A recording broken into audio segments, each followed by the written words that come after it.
ஒரு ஒட்டகம் ஒரு கொக்கை பார்த்து ஒரு கேள்வி கேட்டுதான். என்ன கேள்வி தெரியுமா? உன் கழுத்து ஏன் இப்படி வளைஞ்சி போயிருக்குது அப்படின்னு கேட்டிருக்கு. இதுக்கு உடம்பே வளைச்சல். இது போய் கொக்கை கிண்டல் பண்ணுது.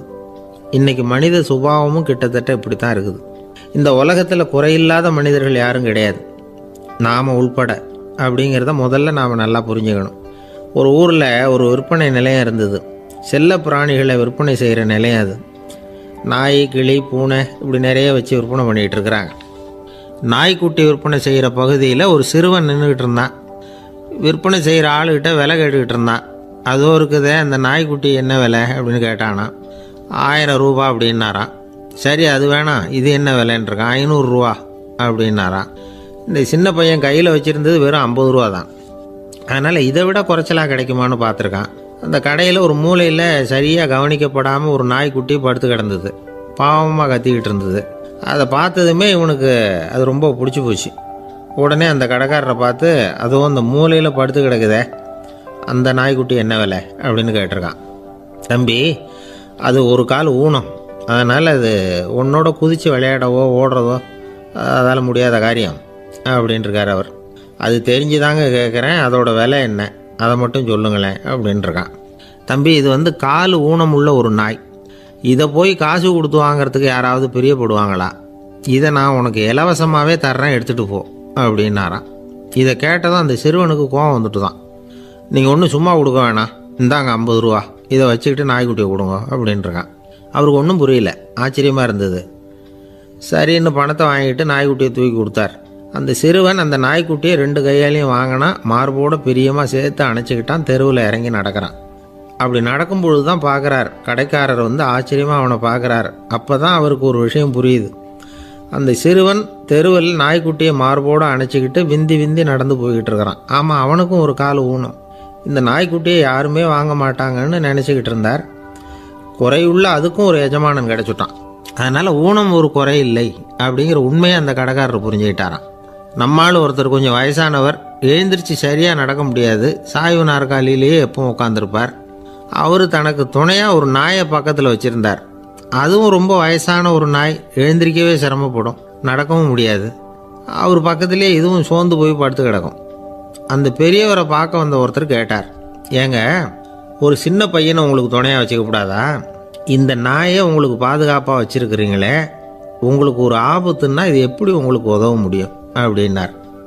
அப்போ அவர் சொன்னாராம், எனக்கு ஒரு ஆபத்துன்னா அந்த சமயத்தில் இந்த நாய் என்னை தனியாக விட்டுட்டு ஓடி போயிடாமல் இருக்கணும்ல, அதுக்காக தான் இதை நான் வச்சுருக்கிறேன் அப்படின்னாராம். நம்மளில் சில பேர் ரொம்ப தைரியமாக இருப்பாங்க. நாம் கூட சொல்கிறது உண்டு, அந்த ஆளுகிட்ட வர்றதுக்கு எமன் கூட பயப்படுவான் அப்படின்னு சொல்கிறது உண்டு. தைரியசாலிகளை நெருங்கிறதுக்கு எமன் பயப்படுவான் அப்படின்னு சொல்கிறது உண்மைதான். அது பொய் இல்லை. மன வலிமை இருக்குது பாருங்கள், அது மனுஷனை காப்பாற்றும். இது மருத்துவ ரீதியான உண்மை. உடல் கோளாறுகள் மன ஆரோக்கியத்தை பாதிக்கும். மன எழுச்சி, மன போராட்டம் இதெல்லாம் உடல் இயக்கத்தில் மாறுதலை உண்டாக்குது. சில வகையான நோய்களுக்கும் மனசுக்கும் இருக்கிற சம்பந்தம் என்னங்கிறத பற்றியெல்லாம் இப்போ ஆராய்ச்சி பண்ணுறாங்க.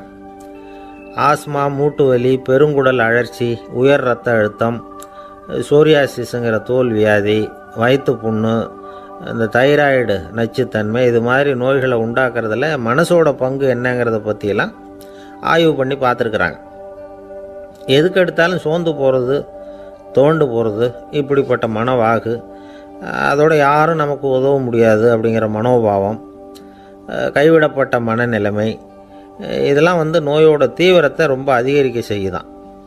இவங்கெல்லாம் அந்த கைகால் வலிக்குது, உடம்பு அசதியாக இருக்குது, தூக்கம் வரல, முதுகு வலிக்குது, உடம்புல உணர்ச்சி குறையுது, கை கால் விரல்லாம் மரத்து போகுது, இப்படி ஏதாவது சொல்லிக்கிட்டு டாக்டர்களை தேடி வந்துக்கிட்டு இருப்பாங்க. நெஞ்சு வலி யாருக்கு வருது தெரியுமா? பதற்றம், போட்டி மனப்பான்மை, அளவுக்கு அதிகமான வேகம், துடிப்பு, பேராசை, எதுலேயும் கட்டுப்பாடு, நேரம் தவறாமை, அப்புறம் இதெல்லாம் உள்ள மனவாக உள்ளவங்க இருக்கிறாங்கல்ல, அவங்க பெரும்பாலும் நெஞ்சு வலிக்கு ஆளாயிடுறாங்களாம். ஃப்ரீட்மேன் அப்படிங்கிறவர் நிறைய ஆராய்ச்சியெல்லாம் பண்ணி பார்த்துட்டு இதை உறுதிப்படுத்தியிருக்கிறார். அவர் பண்ணின ஆராய்ச்சியில் என்னெல்லாம் தெரிய வந்தது தெரியுமா? பொறுப்பு அதிகம் உள்ளவங்களுக்கு கண்டிப்பாக இரத்த அழுத்தம் வரும். அதிகமாக இருக்குமா. அதே மாதிரி கண்டிப்பாக இருக்கிறாங்கல்ல, அவங்களுக்கும் ரத்த அழுத்தம் அதிகரிக்குமா. ரத்த அழுத்தம் தனக்கு அதிகமாக இருக்குங்கிறத தெரிஞ்சுக்கிட்டவங்க தலைவலி, மயக்கம், இந்த தலை சுத்தல், அசதி, இது மாதிரியான உணர்வுகளை அவங்களுக்கு வந்துடும், அது மாதிரி உணர்வு. ஆனால் உண்மை என்ன தெரியுமா, இதெல்லாம் ரத்த அழுத்தத்தினால இல்லை, ரத்த அழுத்தம் கட்டுப்பாட்டுக்குள்ளே இருந்தால் கூட இவங்க இப்படி நினைக்கிறாங்களாம். இதுக்கு காரணம் மனசு தான் அப்படிங்கிறார் அவர். சில பேர் எப்படி தெரியுமா, ஒருத்தர் மாரடைப்பால் இறந்து போனார் அப்படின்னு கேள்விப்பட்டால் போதும், இறந்து போகிறதுக்கு காரணம் இதயம்தான் அப்படிங்கிற பீதியால், இதய தளர்ச்சி அப்படிங்கிற மனநோயால் பாதிக்கப்படுறார். இவங்கெல்லாம் அடிக்கடி தங்களுடைய இதய பகுதியை தொட்டு பார்த்துக்குவாங்க, நாடியை பிடிச்சி பார்த்துக்குவாங்க, அடிக்கடி மூச்சை உள்ளுக்கு இழுத்து வெளியில் விட்டு வலி வருதா அப்படின்னு பார்த்துக்கிட்டு இருப்பாங்க. வேறு எங்கேயாவது வலிச்சா கூட நெஞ்சை வலிக்குதா அப்படின்னு பார்ப்பாங்க. நெஞ்சு வலிக்குதுன்னு கூட சில பேர் சொல்ல ஆரம்பிச்சிருவாங்க. ஆஸ்மாவுக்கும் மனசுக்கும் சம்பந்தம் உண்டு. தீர்வு காண முடியாத மன போராட்டங்கள் எல்லாத்துக்கும் அடுத்தவங்களையே சார்ந்து இருக்கிற மனநிலை, இதெல்லாம் ஆஸ்மாவினுடைய தீவிரத்தை அதிகப்படுத்திடும். பயம், இது எப்படின்னா என்ன நடக்குமோங்கிற பதற்ற நிலை, அப்புறம் இந்த பயம், இதெல்லாம் சுவாசித்தலை அதிகரிக்க செய்யுது இல்லையா. இதனால் இரத்தத்தின் காரத்தன்மை அதிகமாகி நோயின் தீவிரமும் அதிகமாகுது. மன போராட்டம், மனக்கவலை, மன இறுக்கம், இதெல்லாம் தோல் வியாதியை தூண்டி விடுதான். இது மாதிரி இன்னும் எவ்வளவோ இருக்குது. அதனால் இன்றைக்கி நமக்கு தேவை என்னென்னா மன வலிமை, மலர்ந்த முகம். இது ரெண்டு இருந்துட்டுதுன்னா பலவிதமான நோய்கள் நம்மக்கிட்ட நெருங்கி வராது. டாக்டர் என்ன நெருங்காமல் இருக்கிறதுக்கு நான் ஒரு காரியம் பண்ணுறேன் அப்படின்னார் ஒருத்தர். அவர் என்ன அர்த்தத்தில் சொன்னார்னா, டாக்டர் அவரை நெருங்காமல் இருக்கிறதுக்கு அவர் ஒரு காரியம் பண்ணுறாராம். நண்பர்கிட்ட சொன்னார். நண்பர் கேட்டார், அது என்ன காரியம் பண்ணுற அப்படின்னு கேட்டார். தினம் ஒரு ஆப்பிள் பழம் சாப்பிட்றேன்னார் அவர். ஏன்னா ஆங்கிலத்தில் ஒரு பழமொழி சொல்லுவாங்கள்ல, an apple a day keeps doctor away அப்படிம்பாங்க. ஒரு ஆப்பிள் பழம் சாப்பிட்டா டாக்டர் விலகியே இருப்பார், டாக்டர்கிட்ட போக வேண்டிய அவசியம் இருக்காது அப்படிங்கிறதுக்காக அந்த பழமொழி சொல்கிறது. என்ன, நான் யாருமே நெருங்காமல் இருக்கிறதுக்கு நான் ஒரு காரியம் பண்ணுறேன்னார் இன்னொருத்தர். டாக்டர் நெருங்காமல் இருக்கிறதுக்கு ஆப்பிள் பழம் சாப்பிட்றேன்னார் அவர். என்னை யாருமே நெருங்காமல் இருக்கிறதுக்கு நான் ஒரு காரியம் பண்ணுறேன்னார் இன்னொருத்தர். அது என்னன்னு கேட்டோம். தினம் ஒரு பூண்டு சாப்பிட்றேன்னார். ஏ கார்லிக் எ டே கீப்ஸ் எவ்ரிபடி அவே அப்படின்னு அதுக்கு ஒரு புது விளக்கமும் கொடுத்தார். காசி மாநகரத்தை பிரம்மதத்தன் அப்படிங்கிற ராஜா ஆட்சி பண்ணிட்டு வந்தார். அவர் ஒவ்வொரு வருஷமும் ஒரு திருவிழா நடத்துறது வழக்கம். எல்லா தேசத்திலிருந்தும் எல்லா வகையான ஜனங்களும் அதில் கலந்துக்குவாங்க. ஒரு சமயம் அது மாதிரி விழா நடந்துக்கிட்டு இருந்தது. வைகுண்டத்திலிருந்து தேவலோகத்திலிருந்து நிறைய தேவகுமாரர்கள்லாம் காசி நகருக்கு அப்போது வந்திருந்தாங்க. அதில் முக்கியமாக ஒரு 4 தேவகுமாரர்கள், அந்த 4 பேரையும் சுற்றி ஏகப்பட்ட கூட்டம். அப்படி என்ன விசேஷம் அவங்கக்கிட்ட அப்படின்னா, மற்றவங்களை விட அவங்க முகம் அழகாக இருந்ததா அப்படி பார்த்தா அப்படியும் இல்லை. அவங்க அணிஞ்சிருந்த மலர் மாலைகள் தான் அதுக்கு காரணமாக. அந்த மலர்கள்லேருந்து அப்படி ஒரு அபூர்வமான நறுமணம், இதுக்கு முன்னாடி இப்படி ஒரு நறுமணத்தை அந்த ஊர் ஜனங்க அனுபவிச்சதே இல்லை. அதுதான் அந்த 4 பேரையும் சுற்றி கூட்டம். எல்லாரும் கேள்வி கேட்க ஆரம்பித்தாங்க. உடனே அந்த 4 தேவகுமாரர்களும் எல்லாருக்கும் தெரியும்படியாக வானத்தில் எழும்பி கொஞ்சம் உயரமாக நின்றுக்கிட்டாங்க. கீழே நின்றுக்கிட்டு இருந்த அரசன்லேருந்து ஆண்டி வரைக்கும் ஒருத்தர் பாக்கி இல்லாமல் ஒரே குரலில் எல்லாரும் அவங்கள பார்த்து, எங்களுக்கும் இது மாதிரி மாலையை போட்டுக்கணும்னு ஆசையாக இருக்குது, அதுக்கு நீங்கள் தான் அருள் பண்ணணும் அப்படின்னு கேட்டுக்கிட்டாங்க. மாலை போட்டுக்கிறதுனா எல்லாருக்கும் ஆசையாக தானே இருக்கும். அந்த 4 தேவகுமாரர்களில் ஒருத்தர் புத்தர் பிரான். அவர் சொன்னார், பூலோகவாசிகளே, நான் சொல்கிறத கொஞ்சம் பொறுமையாக கேளுங்க. கக்காரு அப்படிங்கிற கற்பக விருஷத்தின் மலர்களால் தொடுக்கப்பட்டது இந்த மாலை. இதுக்கு நிறைய சக்தி உண்டு. எந்த காலமும் இது வாடாது, வாசனையும் குறையாது. ஆனால் இதை அணிந்து கொள்றதுக்கு சில தகுதிகள் தேவை அப்படின்னார். என்ன தகுதி அது சொல்லுங்களேன் அப்படின்னு ஏக காலத்தில் எல்லாரும் சத்தம் போட்டாங்க. தீய இயல்புகள் உள்ளவங்க, இழிந்த சிந்தனை, இழிந்த செயல் உள்ளவங்க இந்த மாலையை அணிய முடியாது அப்படின்னார். அவ்வளோதான். கூட்டத்தில் சத்தம் போட்டவங்கள்லாம் மெதுவாக அப்படி அடங்க ஆரம்பிச்சிட்டாங்க. இன்னொரு தேவகுமாரன் சொன்னார், அடுத்தவங்க பொருளை அபகரிக்காதவன், அடுத்தவங்களுக்கு கெடுதல் பண்ணக்கூடிய பொய் பேசாதவன், பேராசையினால் கெட்ட வழியில் பொருள் ஈட்ட நினைக்காதவன் இந்த மாலையை போட்டுக்கலாம் அப்படின்னார். கூட்டத்திலிருந்து யாரும் முன்னுக்கு வரல. ஒரே ஒரு ராஜகுரு மட்டும் கொஞ்சம் முன்னாடி வந்தார். பெரியவர், படித்தவர் அவர். எனக்கு தகுதி இருக்குது அந்த மாலையை போட்டுக்கிறதுக்கு அப்படின்னார். வேறு ஒன்றும் இல்லை, பொய் சொல்லியாவது அந்த மாலையை வாங்கிக்குவோமே அப்படின்னு முடிவு பண்ணிட்டார் அவர். அவ்வளோதான், மாலையை வாங்கிட்டார். அடுத்த தேவகுமாரன் பேசினார். யாருக்கு திடமான அறிவும் மனமும் இருக்குதோ, யாருக்கு நல்ல காரியங்களில் அசையாத ஈடுபாடு இருக்குதோ, நல்ல அரிய பொருள்களை தனியாக தான் மட்டும் அனுபவிக்க விரும்பாதவர் யாரோ அவர் முன்னாடி வந்து இந்த மாலையை வாங்கிக்கலாம் அப்படின்னார். அந்த தகுதியும் எனக்கு இருக்குன்னார் ராஜகுரு. மாலையை வாங்கி போட்டுக்கிட்டார்.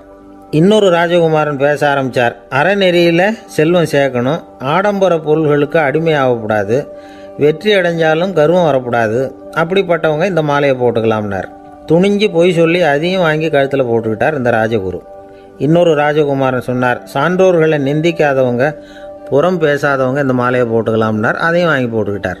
திருவிழா முடிஞ்சுது, எல்லாரும் திரும்பி போயிட்டாங்க. மறுநாள் ராஜகுரு 4 மாலைகளையும் போட்டுக்கிட்டு ராஜசபைக்கு வரார். வந்தவர் ரொம்ப அவஸ்தையோடு வர்றார். மாலையெல்லாம் வாடி போயிட்டுது, வாசனை எதுவும் கிடையாது. அது மட்டும் இல்லை, அவருக்கு கடுமையான தலைவலி வேறு வந்துட்டுது. துடிச்சு போயிட்டார். மாலையை கழட்டவும் முடியல. ஜனங்கள்லாம் அவரை பார்த்து சிரிக்க ஆரம்பிச்சிட்டாங்க. என்னத்துக்கு ஆசைப்படணும், ஏன் இப்படி கஷ்டப்படணும் அப்படின்னு ராஜா பார்த்தார்.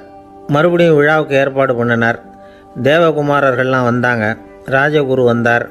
மக்கள் முன்னிலையில் அவங்க காலில் விழுந்தார், மன்னிப்பு கேட்டுக்கிட்டார். இந்த மாலையை போட்டுக்கிற தகுதி எனக்கு இல்லை. தகுதி இல்லாத ஒருத்தன் தகாத தகுதியை பொய் மூலம் பெறணும்னு ஆசைப்படுறாங்களே, அவங்களுக்கெல்லாம் என்னுடைய தண்டனை ஒரு எச்சரிக்கையாக இருக்கட்டும்னார். அதுக்கப்புறம் தேவகுமாரர்கள் அவர் கழுத்தில் இருக்கிற மாலையை கழட்டினாங்களாம். அந்த மாலைகளும் பழையபடி மனம் கொடுக்க ஆரம்பிச்சுட்டு தான். இதுலேருந்து நாம் தெரிஞ்சுக்க வேண்டியது என்னென்னா, நமக்கு தகுதி இல்லாத ஒரு கௌரவம் நம்மக்கிட்ட தானாக வந்தால் கூட அதை தவிர்த்து விடுறது தான் நல்லது. அதுதான் புத்திசாலித்தனம்.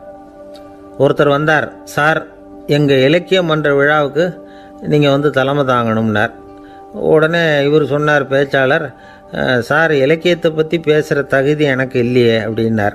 உடனே அவர் கூப்பிட வந்தவர் சொன்னார், அந்த தகுதி உங்களுக்கு இல்லைங்கிறது எங்களுக்கும் தெரியும் சார், அதனால தான் உங்களை தலைமை தாங்க கூப்பிட்றேன் அப்படின்னார். அது சரி, தலைமைன்னா அதுக்கு இவர் என்ன தான் அர்த்தம் பண்ணுறாருன்னு தெரியல. ஒரே ஒரு ஊரில் ஒரு ராஜா இருந்தார். அவர் பேரில் மக்களுக்கு ரொம்ப மரியாதை. அவ்வளவு நல்லா ஆட்சி புரிஞ்சுக்கிட்டு வந்தார். அவருக்கு வயசாகிட்டுது. அதனால் ஒரு நாள் அமைச்சரை கூப்பிட்டார். இதை பாருங்கள், எனக்கு வயசாகிட்டுது, அதனால் இந்த அரச பொறுப்பையெல்லாம் நீங்கள் ஏற்றுக்குங்க அப்படின்னார். அதுக்கப்புறம் ராணியை கூப்பிட்டார். வா, நாம் இனிமேல் இங்கே இருக்க வேணாம், காட்டுக்கு போய் தவம் பண்ணலாம் அப்படின்னு கூப்பிட்டார். இந்த செய்தி மக்களுக்கு அறிவிக்கப்பட்டது. மக்கள் உடனே கூட்டம் கூட்டமாக அரண்மனைக்கு வர ஆரம்பிச்சிட்டாங்க. மன்னரை போய் பார்க்குறாங்க. அரசே, தாங்கள் எங்களுக்கு தந்தை மாதிரி. நீங்கள் காட்டுக்கு போயிட்டால் நாங்கள்லாம் இங்கே எப்படி இருக்க முடியும்? எங்களுக்கெல்லாம் எந்த துன்பமும் இல்லாமல் பார்த்துக்கிட்டு வர்றீங்க. இது மாதிரியான ஒரு அரசாட்சி இல்லைன்னா மக்கள் வாழ்ந்து என்ன பயன் அப்படின்னாங்க. இருந்தாலும் என்ன பண்ணுறது, வயசாயிட்ட காரணத்தினால இந்த முடிவுக்கு வர வேண்டியிருக்குது அப்படின்னாரா ராஜா. அப்படின்னா நீங்கள் காட்டுக்கு போக வேணாம், நாங்கள் போகிறோம். நாங்கள் அங்கே போய் தவம் பண்ணுறோம், வழிபாடு பண்ணுறோம். கடவுள் வருவார், அவர்கிட்ட வரம் வாங்கிட்டு வந்துடுறோம் அப்படின்னாங்களாம். அப்படி சொல்லிவிட்டு உடனே எல்லோரும் காட்டுக்கு போனாங்க. நாட்டு மக்கள் எல்லாரும் ஒட்டு மொத்தமாக காட்டில் உட்காந்துக்கிட்டு தவம் பண்ணுறதை பார்த்தார் கடவுள். உடனே புறப்பட்டு வந்தார். எல்லோரும் இப்படி உட்காந்துருக்கிறீங்களே, என்ன வேணும் உங்களுக்கு அப்படின்னு கேட்டார். உடனே மக்கள் எல்லாரும் ஒரு குரலில் சொன்னாங்க, சுவாமி, எங்கள் மன்னன் ரொம்ப நாளைக்கு நல்லபடியாக இருக்கணும். அவர் மகிழ்ச்சியாகவும் உடல் நலத்தோடும் இருந்தால் தான் நாங்கள் அமைதியாக வாழ முடியும் அப்படின்னாங்க. சரி, அதுக்கு என்ன செய்யணும் அப்படின்னார் ஆண்டவன். எங்கள் மன்னருக்கு இன்னும் ஒரு 100 வருஷம் ஆயுளை கொடுங்க அப்படின்னாங்க. அவ்வளவுதானே, சரி அப்படியே ஆகட்டும் அப்படின்னு சொல்லிவிட்டு ஆண்டவன் போயிட்டார். மக்கள் மகிழ்ச்சியோடு திரும்பி வந்தாங்க. மன்னா, கடவுள் வரம் கொடுத்துட்டார், நீங்கள் 100 வருஷம் வாழ போகிறீங்க அப்படின்னாங்க. இதை கேட்டதும் ராணி ராஜாவை வணங்கி, நான் தவம் செய்ய போகிறேன் அப்படின்னு புறப்பட்டாங்க. உடனே மக்கள் என்ன நினச்சாங்க தெரியுமா?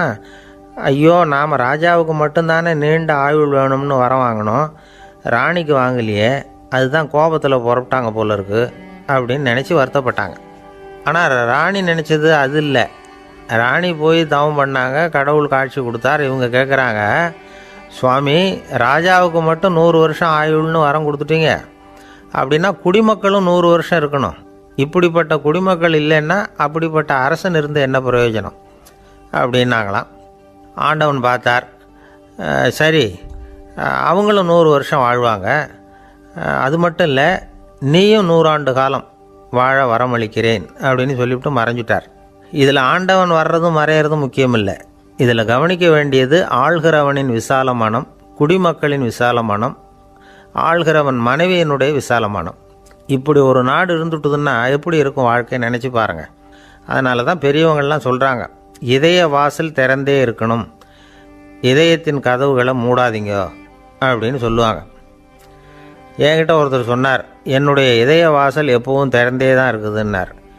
எதனால் அப்படி சொல்கிறீங்க அப்படின்னு கேட்டோம். டாக்டரே சொல்லிவிட்டார், என்னுடைய இதயத்தில் ஒரு ஓட்டை இருக்குது அப்படின்னு, வால்வு சரியில்லையா அப்படிங்கிறார். அளவுக்கு மிஞ்சினால் அமிர்தமும் நஞ்சு அப்படின்னு சொல்லுவாங்க. அது உண்மைதான். ஒருத்தருக்கு அளவுக்கு மீறிய புகழ் வந்துட்டுதுன்னு வச்சுங்க, அது கூட ஆபத்தாக போயிடுறது உண்டு. பழங்காலத்துல எல்லாம் கிரேக்க தேசத்தில் ஒரு பழக்கம் உண்டாம். அதாவது யாராவது ஒருத்தரை நாடு கடத்தணும்னா அதுக்கு ஒரு வழி உண்டு. அதாவது ஒருத்தரை நாடு கடத்தணும்னு மக்கள் விரும்புகிறாங்கன்னு வச்சுங்களேன், அவர் பேரை ஒரு மண்பாண்ட ஓட்டுச்சில்லில் எழுதி அதை ஒரு குறிப்பிட்ட பொது இடத்துல போட்டுற வேண்டியது, அவ்வளவுதான். இது மாதிரி பல பேர் போட்டுக்கிட்டே இருப்பாங்க, எல்லாம் அப்படியே குவிஞ்சு போயிடும். அந்த ஓட்டாஞ்சில்லு குவியலில் யாருடைய பேர் அதிகமாக இருக்குதோ அந்த நபரை ஒரு 10 ஆண்டுகள் நாடு கடத்தி விடுவாங்க. இது அந்த ஊர் வழக்கமாக.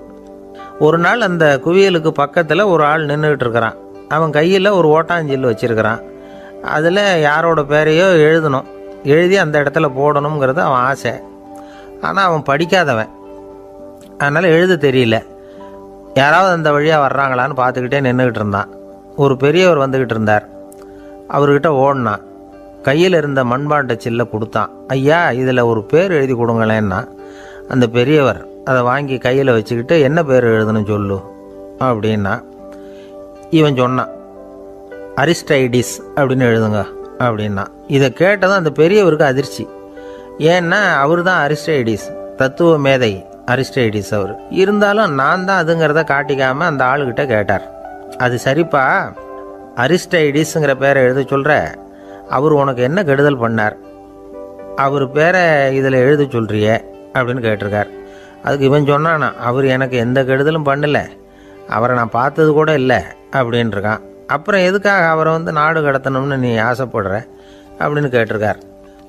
இப்போ அந்த ஆள் சொல்கிறான், அரிஸ்டைடஸை பற்றி எல்லாரும் பேசுகிறாங்க, அவர் ரொம்ப நல்லவர், அவர் ஒரு பெரிய அறிவாளிங்கிறாங்க, அவர் ஒரு பெரிய வள்ளல், பேரறிஞர், இப்படி எல்லாரும் சொல்கிறத கேட்டு கேட்டு எனக்கு ரொம்ப அலுத்து போயிட்டுது, அதனால தான் வெறுப்பாயிட்டேன் அப்படின்னு நானும்.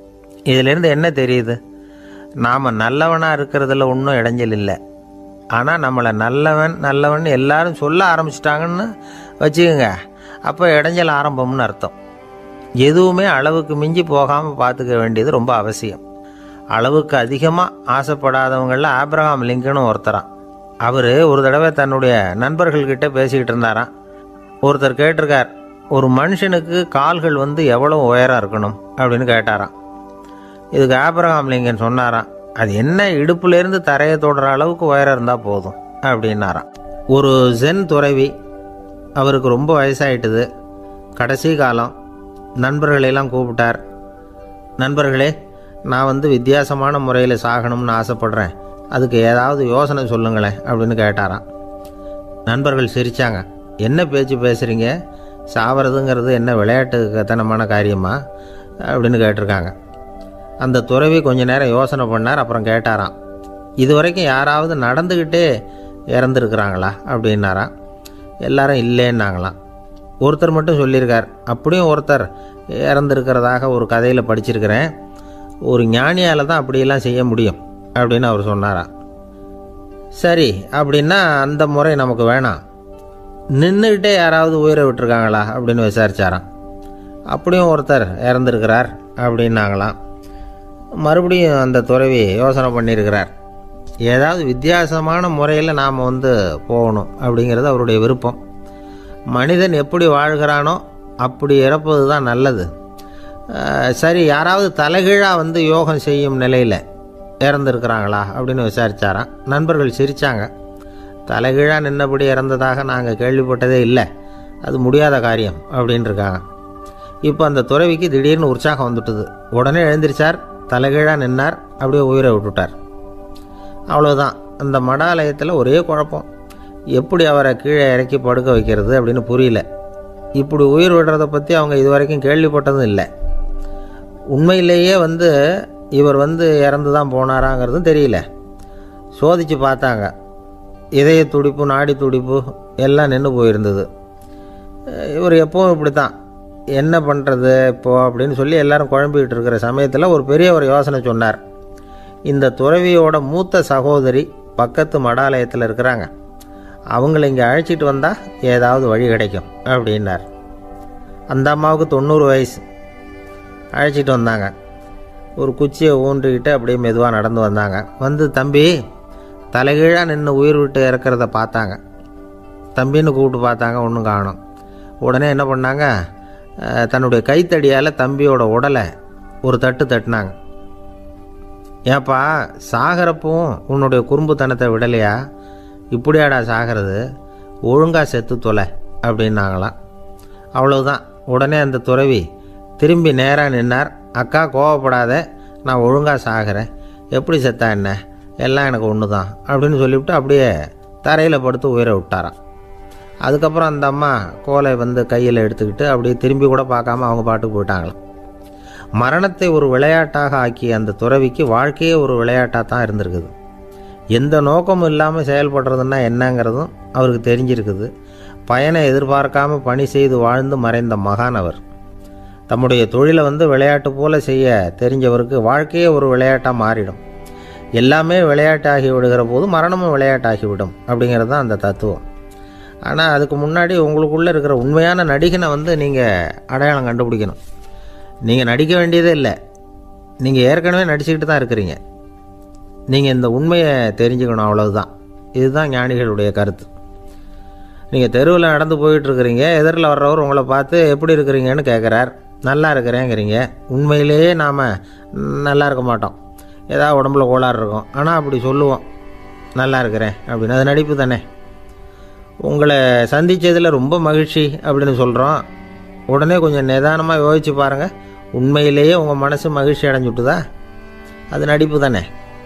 வாழ்க்கையை சரியாக புரிஞ்சுக்கிட்டால் எல்லாமே நடிப்புங்கிறது புரியும். கல்யாண பத்திரிக்கை அனுப்பியிருந்தேனே, ஏன்டா வரலன்னு கேட்டான் ஒருத்தன். வந்திருந்தேனே அப்படின்னானா இவன். டேய், ஏன்டா போய் சொல்கிற, நான் பத்திரிக்கையே உனக்கு அனுப்பலையே அப்படின்ட்டுருக்கான் அவன். அதுக்கு இவன் சொன்னானா, பத்திரிக்கை அனுப்புனேன்னு நீ போய் சொல்கிறப்போ கல்யாணத்துக்கு வந்தேன்னு நான் போய் சொல்லக்கூடாதா அப்படின்னானா. ஒரு பெரிய பியானோ கலைஞர் வியன்னாவில் இருந்தார். ரொம்ப புகழ்பெற்ற இசைக்கலைஞர் அவர். இங்கிலாந்து மகாராணி விக்டோரியா அவருடைய சங்கீதத்தை கேட்கணும்னு ஆசைப்பட்டாங்க. அவரை அரண்மனைக்கு கூப்பிட்டாங்களாம். பியானோ வாசிக்க சொல்லி கேட்டாங்களாம். இவரும் ரொம்ப பிரமாதமாக வாய்ச்சி காட்டியிருக்கார். உடனே பாராட்டி பரிசுகள்லாம் கொடுத்து அனுப்புனாங்களாம். அந்த இசையை கேட்குறதுல அரசிக்கு ரொம்பவும் ஆர்வம் உண்டு. அதனால் அதுக்கப்புறமும் அந்த கலைஞர் அடிக்கடி அரண்மனைக்கு வர வேண்டிய அவசியம் ஏற்பட்டது. ஏன்னா அரசி கூப்பிட ஆரம்பித்தாங்க. இவர் போகணும், அங்கே இசை நிகழ்ச்சி நடத்தணும். இவர் அங்கே பாடி வாசிக்கிறது உண்டு. ஒரு தடவை வந்து மகாராணி அவரை பார்த்து, உங்கள் நாட்டு தேசிய கீதம் பாடுங்களேன் அப்படின்னு கேட்டாங்களாம். உடனே அவர் தன்னுடைய நாடான ஆஸ்திரியாவின் தேசிய கீதத்தை பாடியிருக்கிறார். அவர் பாட ஆரம்பித்த உடனே மகாராணி எழுந்திரிச்சு நின்னாங்களாம். அதுக்கு மரியாதை செலுத்துகிற நோக்கத்தோடு பாட்டு முடிகிற வரைக்கும் அப்படியே நின்றுக்கிட்டு இருந்தாங்களாம். இதுதான் அந்த அரசியினுடைய பெருந்தன்மை. அதாவது நாட்டுப்பற்றுங்கிறது அந்த அளவுக்கு அப்படி இருக்கணும். இப்படி ஒரு அரசியே நம்ம நாட்டு தேசிய கீதத்துக்கு எழுந்திரிச்சு நின்று மரியாதை செலுத்துகிறாங்க அப்படிங்கிறத புரிஞ்சிக்கும் பொழுது அந்த முதிய கலைஞரின் மகிழ்ச்சிக்கு அளவே இல்லையாம். அதுக்கப்புறம் அந்த பியானோ கலைஞர் ஒரு நாள் தன்னுடைய நண்பர் ஒருத்தர்கிட்ட பேசிக்கிட்டு இருந்தாராம். அப்போ சொன்னாராம், மகாராணியார் வந்து எனக்கு எவ்வளவோ பரிசுகள்லாம் கொடுத்துருக்குறாங்க. ஒரு தடவை எனக்கு வைரக்கல் பதித்த அணி ஒன்றை கூட பரிசாக கொடுத்தாங்க. ஆனால் அதை விட உயர்ந்த விலை மதிக்க முடியாத அணி என்ன தெரியுமா? நான் என்னுடைய நாட்டு தேசிய கீதத்தை நான் பாடுறப்போ அவங்க எழுந்திரிச்சு நின்று மரியாதை செலுத்தினாங்களே, அதுதான் எனக்கு கிடைச்ச மிகப்பெரிய பரிசு அப்படின்னாராம். எனக்கு தெரிஞ்ச சங்கீத வித்வான் ஒருத்தர் இருக்கார். சமீபத்தில் ஒரு நாள் அவரை பார்த்தேன். எப்படி போயிட்டுருக்கு உங்கள் தொழில் அப்படின்னு கேட்டேன். ரொம்பவும் வித்தியாசமாக போயிட்டுருக்குங்க அப்படின்னார். என்ன சொல்கிறீங்க அப்படின்னேன். முன்னாடியெல்லாம் நான் பாடினா எதிரில் இருக்கிறவங்க தான் எழுந்திரிச்சு போயிட்டு இருந்தாங்க. இப்போ எப்படின்னா நான் பாட ஆரம்பிச்சுட்டா உடனே பக்கவாத்தியக்காரனே எழுந்திரிச்சு போயிடுறான் அப்படின்னார் ரொம்ப வேதனையோட. பொங்கல் திருநாள். பொங்கல் திருநாள்னா இது ஏதோ அறுவடை திருநாள் அப்படின்னு சொல்லுவோம். அதாவது வருஷம் பூரா நாம் பாடுபட்டு அதனுடைய பலனை அனுபவிக்கிற நாள் அப்படிங்கிறது நாம் சொல்லிகிட்டு இருக்கிறது. இது முக்கியமாக இது ஒரு நன்றி அறிவிப்பு நாள் அப்படின்னு சொல்லுவாங்க. இன்றைக்கி நிறைய நன்றி அறிவிப்பு கூட்டம்லாம் நடந்துக்கிட்டு இருக்குல்ல, அது மாதிரி விவசாயிகள் நடத்துகிற ஒரு நன்றி அறிவிப்பு விழா இது. யாருக்கு நன்றி சொல்கிறாங்கன்னா ஆதவனுக்கு. அதாவது சூரியன் இல்லைன்னா விவசாயம் இல்லை. அதனால் ஆதவனுக்கு நன்றி செலுத்துகிற நாளாக இந்த பொங்கல் திருநாளை நாம் கொண்டாடுறோம்.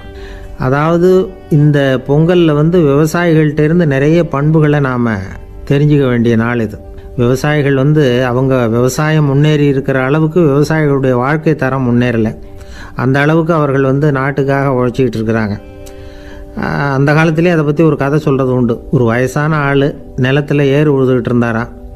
கிழிஞ்சு போன ஒரு சின்ன துண்டை தான் இடுப்பில் கட்டியிருந்தாராம். தலையில் ஒரு கந்தலை சுற்றி இருந்தார். உடம்பு பூரா சேரு, ரொம்ப ஏழை. ஏறு ஓட்டிகிட்டு இருக்கிறவர் வேறு எப்படி இருப்பார்? இருந்தாலும் அந்த ஆள் ரொம்ப ஜாலியாக பாட்டு பாடிக்கிட்டே ஏறு உழுதுகிட்டு இருந்தாராம். உடம்புல தான் அவர் ஏழையை தவிர மனசில் ஒரு ஏழையாக தெரியல. அந்த சமயத்தில் அந்த நாட்டு ராஜா அந்த பக்கமாக குதிரை மேலே வந்தாராம். வேட்டைக்கு போயிட்டு பரிவாரங்களோடு திரும்பி வந்துக்கிட்டு இருக்கிறார். ரொம்ப செல்வ செழிப்பில் இருக்கிற ராஜா அவர் இந்த வயசான விவசாயியை பார்த்துருக்கார். இந்த ஆள் ரொம்பவும் ஏழைங்கிறது அவர் பார்த்தாவே பளிச்சுன்னு தெரியுது. கட்டிக்கிறதுக்கு நல்ல துணி இல்லை, உடம்போ இழைச்சி போயிருக்குது, வயிறு முதுகில் போய் ஒட்டிக்கிட்டு இருக்கு, கண்ணு குழி விழுந்து போயிருக்குது. ஆனாலும் முகத்தை பார்த்தா சந்தோஷமாக இருக்கிற மாதிரி இருக்குது. இவ்வளோ உற்சாகமாக பாடிக்கிட்டு இருக்கிறாரே அப்படின்னு ஆச்சரியமாக நினச்சி பார்த்தார் அந்த ராஜா. சரி, அவர்கிட்ட கொஞ்சம் பேச்சு கொடுத்து பார்க்கலாம் அப்படின்னு முடிவு பண்ணார். ஐயா பெரியவரே, இப்படி கொஞ்சம் வர முடியுமான்னாராம். பொழுது போகிறதுக்குள்ளே நான் இந்த வயல் பூரா உழவு ஓட்டி ஆகணும், அதனால் பேசுகிறதுக்கு நேரம் இல்லை அப்படின்னாராம் அந்த பெரியவர். என்ன அவ்வளவு அவசரமாக? மீதி இருந்தால் நாளைக்கு உழுதக்கூடாதா? அது சரி, உனக்கு எத்தனை ஏக்கர் நிலம் இருக்குது அப்படின்னு விசாரிச்சிருக்கார் ராஜா. எனக்குன்னு சொந்தமாக உள்ளங்கை அளவு கூட நிலம் கிடையாது. இது எங்கள் முதலாளியோட நிலம். இதை பூராவும் உழுது முடித்தாதான் அவர் கூலி கொடுப்பார். நான் கூலிக்கு உழுதுகிட்டு இருக்கிறேன். உங்ககிட்ட பேசிக்கிட்டு இருந்தால் அவருக்கு துரோகம் பண்ணது மாதிரி ஆகிடும் அப்படின்னாராம். ராஜா குதிரையை விட்டு கீழே இறங்கினார். வரப்பில் நடந்து அந்த பெரியவர்கிட்டயே போனாராம். சரி, ஒரு நாள் பூரா உழுதா உனக்கு எவ்வளவு கூலின்னு கேட்டிருக்கார். 8 அணா கூலி கிடைக்கும்னாராம் அவர். இது ரொம்ப காலத்துக்கு முன்னாடி நடந்த ஒரு சம்பவங்கிறதுனால அப்போ 8 அணா கூலிங்கிறது ரொம்ப பெருசு. இருந்தாலும் அதுவும் அந்த ராஜாவுக்கு பெரிய கூலியாக தெரியல. இவ்வளவு தானா, இதை வச்சுக்கிட்டு நீ எப்படி காலம் தள்ளுற அப்படின்னாராம். ஒன்றும் கவலை இல்லை அப்படின்னாராம் அவர். ராஜாவுக்கு ரொம்ப ஆச்சரியமாக போச்சு. 8 அணா கூலி வாங்குற இந்த ஆள் கவலை இல்லாமல் இருக்கிறார், ஏராளமான வசதியோடு இருக்கிறன்னா கவலை இல்லாமல் வாழ முடியலையே அப்படின்னு நினச்சி பார்த்துருக்கார். அது சரி, 8 அணாவில் எப்படி குடும்பம் நடத்துகிற அப்படின்னு கேட்டாராம். எனக்கு கிடைக்கிற 8 அணாவில் 2 அணா குடும்பத்துக்கு செலவழிக்கிறேன், 2 அணா பழைய கடனுக்கு கொடுக்குறேன், 2 அணா தர்மம் செய்கிறேன், 2 அணா வட்டிக்கு கொடுக்குறேன், ஒரு குறையும் இல்லைன்னாராம். ராஜாவுக்கு ஒன்றும் புரியல. எனக்கு ஒன்றும் புரியலேன்னு இருக்கார். ஐயா, எனக்கும் என் மனைவிக்கும் 2 அணா செலவாகுது. வயசான அம்மா அப்பா இருக்கிறாங்க, சின்ன வயசில் என்னை காப்பாற்றினவங்க அவங்க. அந்த கடனுக்கு 2 அணா செலவாகுது, அது பழைய கடன். என் தங்கச்சி ஒருத்தி ஆதரவு இல்லாத நிலைமையில் தன்னுடைய மகனோட என் வீட்டில் இருக்கிறா. அவளுக்கும் அவள் மகனுக்கும் 2 அணா செலவு பண்ணுறேன், அது தர்மம். எனக்கு 2 பிள்ளைங்க இருக்கிறாங்க, அவங்களுக்கு 2 அணா செலவு பண்ணுறேன், அது வட்டிக்கு கொடுக்கறது மாதிரி. பிற்காலத்தில் அவங்க எங்களை காப்பாற்றுவாங்க. அந்த வகையில் நான் திருப்தியோடு வாழ்ந்துக்கிட்டு இருக்கிறேன் அப்படின்னாராம். ராஜாவுக்கு அர்த்தம் புரிய ஆரம்பிச்சுதான். அந்த பெரிய நிலத்தை விலை கொடுத்து வாங்கி அந்த பெரியவருக்கே தானமாக கொடுத்துட்டாராம். இப்போ உழுதவருக்கே நிலம் சொந்தமாயிட்டுது. அன்னையிலேருந்து அரசனுக்கும் ஆறுதல் கிடைச்சிதான். இப்படி ஒரு கதை சொல்லுவாங்க. 8 அணா வருமானத்தை வச்சுக்கிட்டு எப்படி காலத்தை தள்ளுறதுன்னு சொல்கிறதுக்காக இந்த கதையை சொல்கிறதாக யாரும் தப்பாக நினச்சிக்கக்கூடாது. கிடைக்கிறத எப்படி பங்கு போடுறார், எப்படி திருப்தியாக வாழறார் அப்படிங்கிறது தான் முக்கியம். அது மாதிரி இன்றைக்கு இந்த பொங்கல் திருநாளில் உழவர்கள் மனசு மகிழ்ச்சியாக இருந்ததுன்னா அது எல்லாரும் மகிழ்ச்சியாக இருக்கிறது மாதிரி அர்த்தம். அதனால் அவர்கள்ட்ட இருந்து நாம் பாடம் கற்றுக்கணும். சில உழவர்கள் தங்கள் நிலத்தில் விளையிறத தாங்கள் சாப்பிட மாட்டாங்க. அடுத்தவங்கள்ட்ட விற்றுட்டு சந்தையில் போய் வேறு அரிசி வாங்கிட்டு வந்து தான் இவங்க சாப்பிடுவாங்க. அப்படிப்பட்ட விவசாயிகள்லாம் இது உண்டு. பங்கிடுகிற பண்பை உழவர்கள்ட்ட இருந்து கற்றுக்கொள்ளுங்கள் அப்படிம்பாங்க. ஒரு ஆள் நிம்மதியாக மகிழ்ச்சியாக இருந்தானா உங்கள் நிம்மதிக்கும் மகிழ்ச்சிக்கும் என்ன காரணம்னு கேட்டிருக்கார் இன்னொருத்தர். என்கிட்ட இருந்தது பூராவையும் என் பிள்ளைங்களுக்கு சமமாக பங்கு போட்டு கொடுத்துட்டேன், எனக்குன்னு எதுவுமே வச்சுக்கல, அதுதான் நிம்மதிக்கு காரணம்ன்றிருக்கான். உங்ககிட்ட இருந்தது எவ்வளவு இருந்தது அப்படின்னு கேட்டிருக்காரு அவர். மொத்தமாக ஒரு 50,000 ரூபா இருக்கும் அப்படின்னு இருக்கான். அவ்வளவும் பணமாகவே இருந்ததா அப்படின்னு கேட்டிருக்காங்க இவங்க. இல்லைங்க, அவ்வளவும் கடன், அதை தான் பிரித்து கொடுத்துருக்கேன் பிள்ளைங்கக்கிட்ட அப்படின்னு நானா. அவன் எது ரொம்பவும் கஷ்டமான காரியம் அப்படின்னு கேட்டார் ஒருத்தர். ஒருத்தருக்கு ஒருத்தர் சண்டை போடாமல் இருக்கிறது தான் ரொம்ப கஷ்டமான காரியம் அப்படின்னு தோணுது. ஒரு நாட்டுக்கும் இன்னொரு நாட்டுக்கும் சண்டை, நாட்டுக்குள்ளேயே ஒரு குரூப்புக்கும் இன்னொரு குரூப்புக்கும் சண்டை. ஏன் சண்டை போட்டுக்கிறீங்கன்னு கேட்டு பாருங்கள். நாங்கள் சமாதானத்துக்காக தான் சண்டை போட்டுக்கிறோம் அப்படிம்பாங்க. வாழறதுக்காக பிறந்த மனுஷன் லட்சியத்துக்காக உயிரை விட தயார் அப்படின்னு சொல்லிகிட்டு இருப்பான். அப்படி உயிரை விடுறவங்கள நாமளும் பாராட்டுவோம். ஆனால் ஒன்றுமில்லாத விஷயங்களுக்கெல்லாம் சண்டை போடுறவங்களெல்லாம், அப்படிப்பட்டவங்களையும் சரி உயிரை விடுறவங்களையும் சரி என்னென்னு சொல்கிறது, யுத்தங்களாலேயும் சண்டைகளாலேயும் நாம் அடையிறது என்னங்கிறது ஒரு பக்கம் இருக்கட்டும், இழக்கிறது என்ன தெரியுமா? ஏராளமான உயிர்கள்.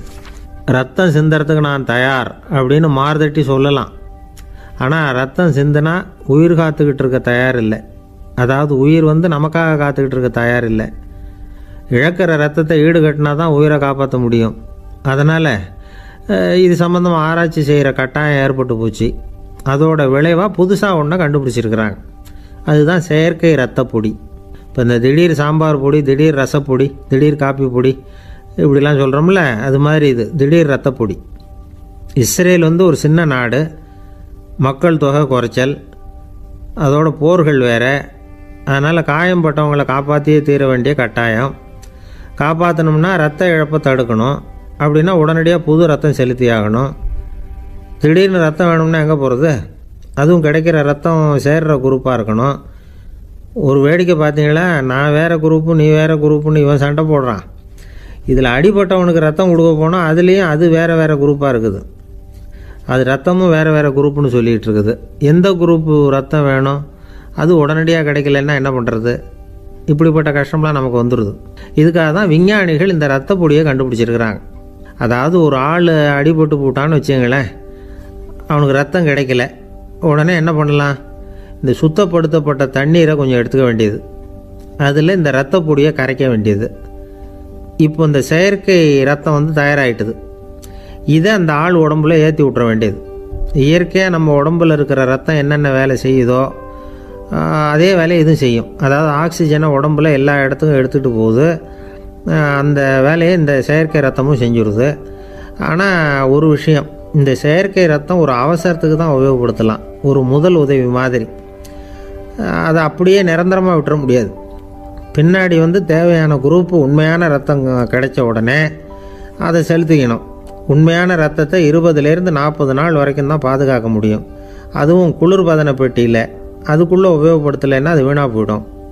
இந்த ரத்த பொடி அப்படி இல்லை, எவ்வளோ நாள் வேணும்னாலும் அப்படியே வச்சுருக்கலாம், குளிர்பதன பெட்டியும் தேவையில்லை. ஆனால் ஒன்று, இது தண்ணியில் கலந்து செயற்கை ரத்தமாக ஆக்கிவிட்டா அதோட வலு 72 மணி நேரம் தான், அதாவது 3 நாள். அதுக்குள்ளே அந்த ஆசாமியை எங்கேயாவது ஆஸ்பத்திரிக்கு தூக்கிட்டு போய் உண்மையான ரத்தத்தை கொடுத்துடணும். சண்டையில் அடிபடுறவங்க, சாலை விபத்தில் அடிபடுறவங்க, இவங்களுக்கெல்லாம் அவசரத்துக்கு கை கொடுத்து உதவுறது இந்த செயற்கை ரத்த பொடி. அதுக்கப்புறம் நாம் கொடுக்குற ரத்தம் தான் அவங்கள காப்பாற்றணும். இன்றைக்கி ரத்தத்தை தானமாக கொடுக்க தயாராக இருக்கிற நல்ல உள்ளங்கள் ஏராளம்.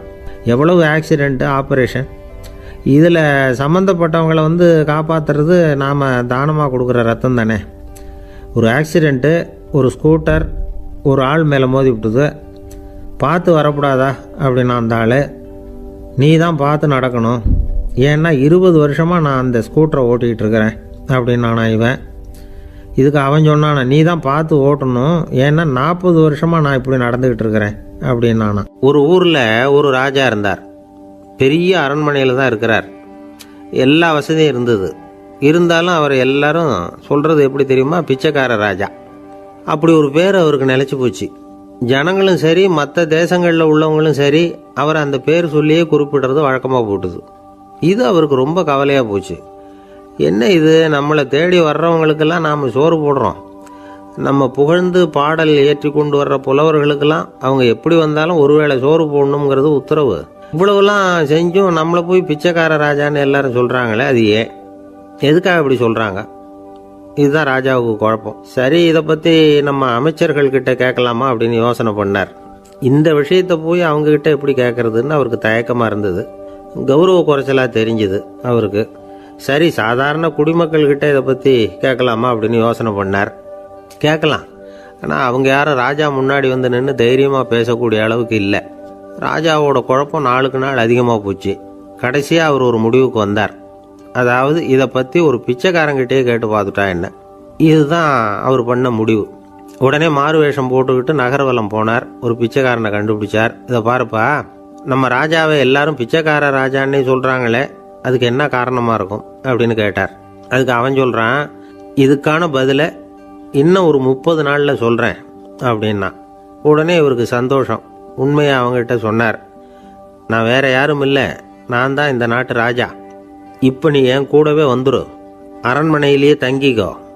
30 நாள் கழித்து எனக்கு பதில் சொல்லிவிட்டு அதுக்கப்புறமா நீ போகலாம் அப்படின்னு சொல்லி அழைச்சிட்டு வந்துட்டார். அரண்மனையில் ஒரு மூலையில் அவன் தங்கறதுக்கு இடம் கொடுத்தார். தினம் 2 வேளையும் இவனுக்கு சோறு போடுங்க அப்படின்னு உத்தரவு போட்டார். ராஜா கொடுத்த இடத்துல போய் உக்காந்துக்கிட்டான் அந்த பிச்சைக்காரன். தினமும் அந்த அரண்மனையில் நடக்கிறதையெல்லாம் கவனிச்சுக்கிட்டு வந்தான். வேளைக்கு சாப்பாடு வரும், சாப்பிட்டுக்கிட்டு இருக்கான். இப்படி 30 நாள் முடிஞ்சுது. ராஜா வந்தார். என்ன, என்னோட கேள்விக்கு பதில் என்னன்னு கண்டுபிடிச்சிட்டியான்னார். கண்டுபிடிச்சிட்டேன்னா. என்ன எல்லாரும் பிச்சைக்கார ராஜான்னு சொல்கிறாங்களே, அது நியாயமாக படுதா உனக்குன்னு கேட்டார். நியாயமாக தான் படுது, சந்தேகம் இல்லாமல் நீங்கள் பிச்சைக்கார ராஜா தான். என்னதான் நீங்கள் வசதியோடவும் படைபலத்தோடவும் இருந்தால் கூட நீங்கள் எங்கள் வர்க்கத்தை சேர்ந்த ஆசாமி தான் அப்படின்னு அடித்து சொல்லிவிட்டான் அந்த ஆள்.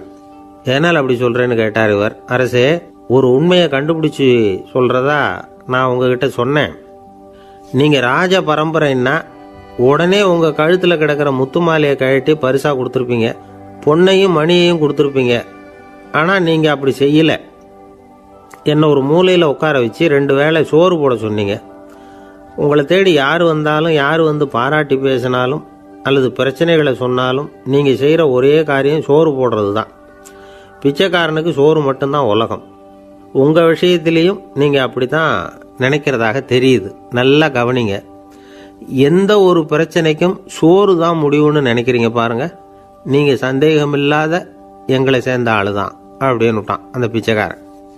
அதுக்கப்புறம் தான் அந்த ராஜா தன்னுடைய தவறுகளை எல்லாம் திருத்திக்கிட்டாராம். பசின்னு வர்றவங்களுக்கு சோறு தான் போடணும், அது தப்பு இல்லை. பாராட்ட வர்றவங்களுக்கெல்லாம் சோத்தையே போட்டு அனுப்புனா இப்படி தான் பேர் வரும்.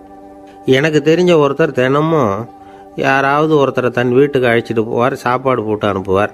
முன்னறிவிப்பு இல்லாமல் திடீர்னு ஒரு விருந்தாளியோட வீட்டில் போய் இவர் நிற்கிறது வழக்கம். அந்த அம்மாவும் இவருக்காக தயார் பண்ணி வச்சிருந்ததை இவர் அழைச்சிட்டு வந்திருக்கிற விருந்தாளிக்கு போட்டுருவாங்க. விருந்தாளி சாப்பிட்டுட்டு போனதுக்கப்புறம் இவர் மனைவி கிட்ட உனக்கு சிரமம் வேணாம் அப்படின்னு சொல்லிவிட்டு பக்கத்தில் உள்ள ஒரு ஹோட்டலுக்கு போய் காசு கொடுத்து சாப்பிட்டுட்டு வந்துடுவார். பல நாள் இப்படி நடக்கும். ஒரு நாள் அவரை தனியாக கூப்பிட்டுக்கிட்டு போய் ஏன் இப்படி பண்ணுறீங்கன்னு கேட்டோம். அதுக்கு அவர் சொல்கிறாரு, எங்கள் வீட்டு சாப்பாட்டிலேருந்து தப்பிக்கிறதுக்கு எனக்கு வேற வழி எதுவும் தெரியல சார், அதனால தான் இப்படி பண்ணிட்டு இருக்கிறேன் அப்படின்னார் ரொம்ப பரிதாபமாக. ஒருத்தன் எப்படி நடந்துக்கிறாங்கிறத வச்சு தான் அந்த ஆள் எப்படிங்கிறத நாம் முடிவு பண்ணுறோம். ஆளுமைன்னு சொல்கிறோம்ல, அதுக்கு சூழ்நிலைகளை ஆளுகின்ற தன்மை அப்படின்னு விளக்கம் கொடுக்குறார் ஒரு உளவியல் நிபுணர். சரி, ஒரு மனிதனுடைய ஆளுமையை உருவாக்குகிற விஷயங்கள் என்னென்ன? பிறப்பு, வளர்க்கப்பட்ட விதம், படிப்பு, நண்பர்கள், சமுதாயம், இப்படி நிறைய உண்டு. ஆளுமையின் அடிப்படையில் சில மனநோய்கள் உண்டாகுது. அதெல்லாம் என்னென்னங்கிறத தெரிஞ்சு வச்சுக்கிட்டோம்னா நம்ம கூட இருக்கிறவங்கள அடையாளம் கண்டுபிடிக்கிறதுக்கு அது ரொம்ப உபயோகமாக இருக்கும். ஃப்ரெனாய்டு ஆளுமை அப்படின்னு ஒன்று. இந்த கோளாறு உள்ளவங்க எப்படி இருப்பாங்க தெரியுமா? அதிக உணர்ச்சி, சந்தேகம், பொறாமை இதெல்லாம் அதிகமாக இருக்கும். வளைஞ்சு கொடுக்க மாட்டாங்க. அடுத்தவங்களோட இணக்கமான உறவு இருக்காது. அவங்க செய்கிற தப்புக்கெல்லாம் அடுத்தவங்களை குறை சொல்லிகிட்டு இருப்பாங்க. இது ஒரு ரகம். அடுத்தது ஸ்கிசாய்டு ஆளுமை அப்படின்னு சொல்கிறாங்க. இந்த கோளாறு உள்ளவங்க அடுத்தவங்களோட பழக கூச்சப்படுவாங்க. சின்ன வயசுலேயே இது ஆரம்பமாயிடுது. பகல் கனவுலேயே சஞ்சரிப்பாங்க. அவங்களுடைய விரோதம், கோபம் இதை கூட வெளியில் காட்டிக்க முடியாமல் இருப்பாங்க. இவங்களுக்கு அகமுகம், பிரச்சனைகள்லேருந்து ஒதுங்கி எதுலேயும் ஈடுபாடு இல்லாதவங்களாக இருப்பாங்க. இப்படி ஒரு ரகம். அடுத்தது சைக்ளோதமிக் ஆளுமை அப்படின்னு சொல்கிறாங்க. அது என்னென்னா, உணர்ச்சிகளில் ஏற்றத்தாழ்வு அதிகமாக இருக்குமா. சில சமயம் பார்த்தா மகிழ்ச்சியாக இருப்பாங்க, சில சமயம் சோகமாக உட்காந்துருப்பாங்க. அவங்க மனநிலைக்கு தகுந்த மாதிரி சமூக நிகழ்ச்சிகளில் பங்கெடுத்துக்குவாங்க. இன்னொரு வகை என்னென்னா எண்ணப்பீடிகை ஆளுமை அப்படின்னு பேர் வச்சுருக்கிறாங்க. அதுக்கு இவங்களுக்கெல்லாம் கரெக்டாக இருக்கணும். எல்லாம் சட்டத்திட்டம் எதுலேயும் ஒரு ஒழுங்குமுறை, இப்படி எதிர்பார்க்குற மனோபாவம். இவங்க எதிர்பார்ப்புக்கும் வரன்முறைக்கும் மற்றவங்க கட்டுப்படணும்னு நினைப்பாங்க. இந்த நிலைமை நீடித்தா என்ன ஆகும் தெரியுமா? அலைக்கழிக்கிற எண்ணங்கள் திரும்ப திரும்ப ஒரே செயலை செய்ய தூண்டுற மன தளர்ச்சிக்கு ஆளாயிடுறாங்க. அடுத்தது ஹிஸ்டீரியா ஆளுமை. சின்ன விஷயத்தையெல்லாம் பெருசுப்படுத்தி நாடகமாக்குற நடிகர்கள் இவங்க. உணர்ச்சி அதிகம் உள்ளவங்க.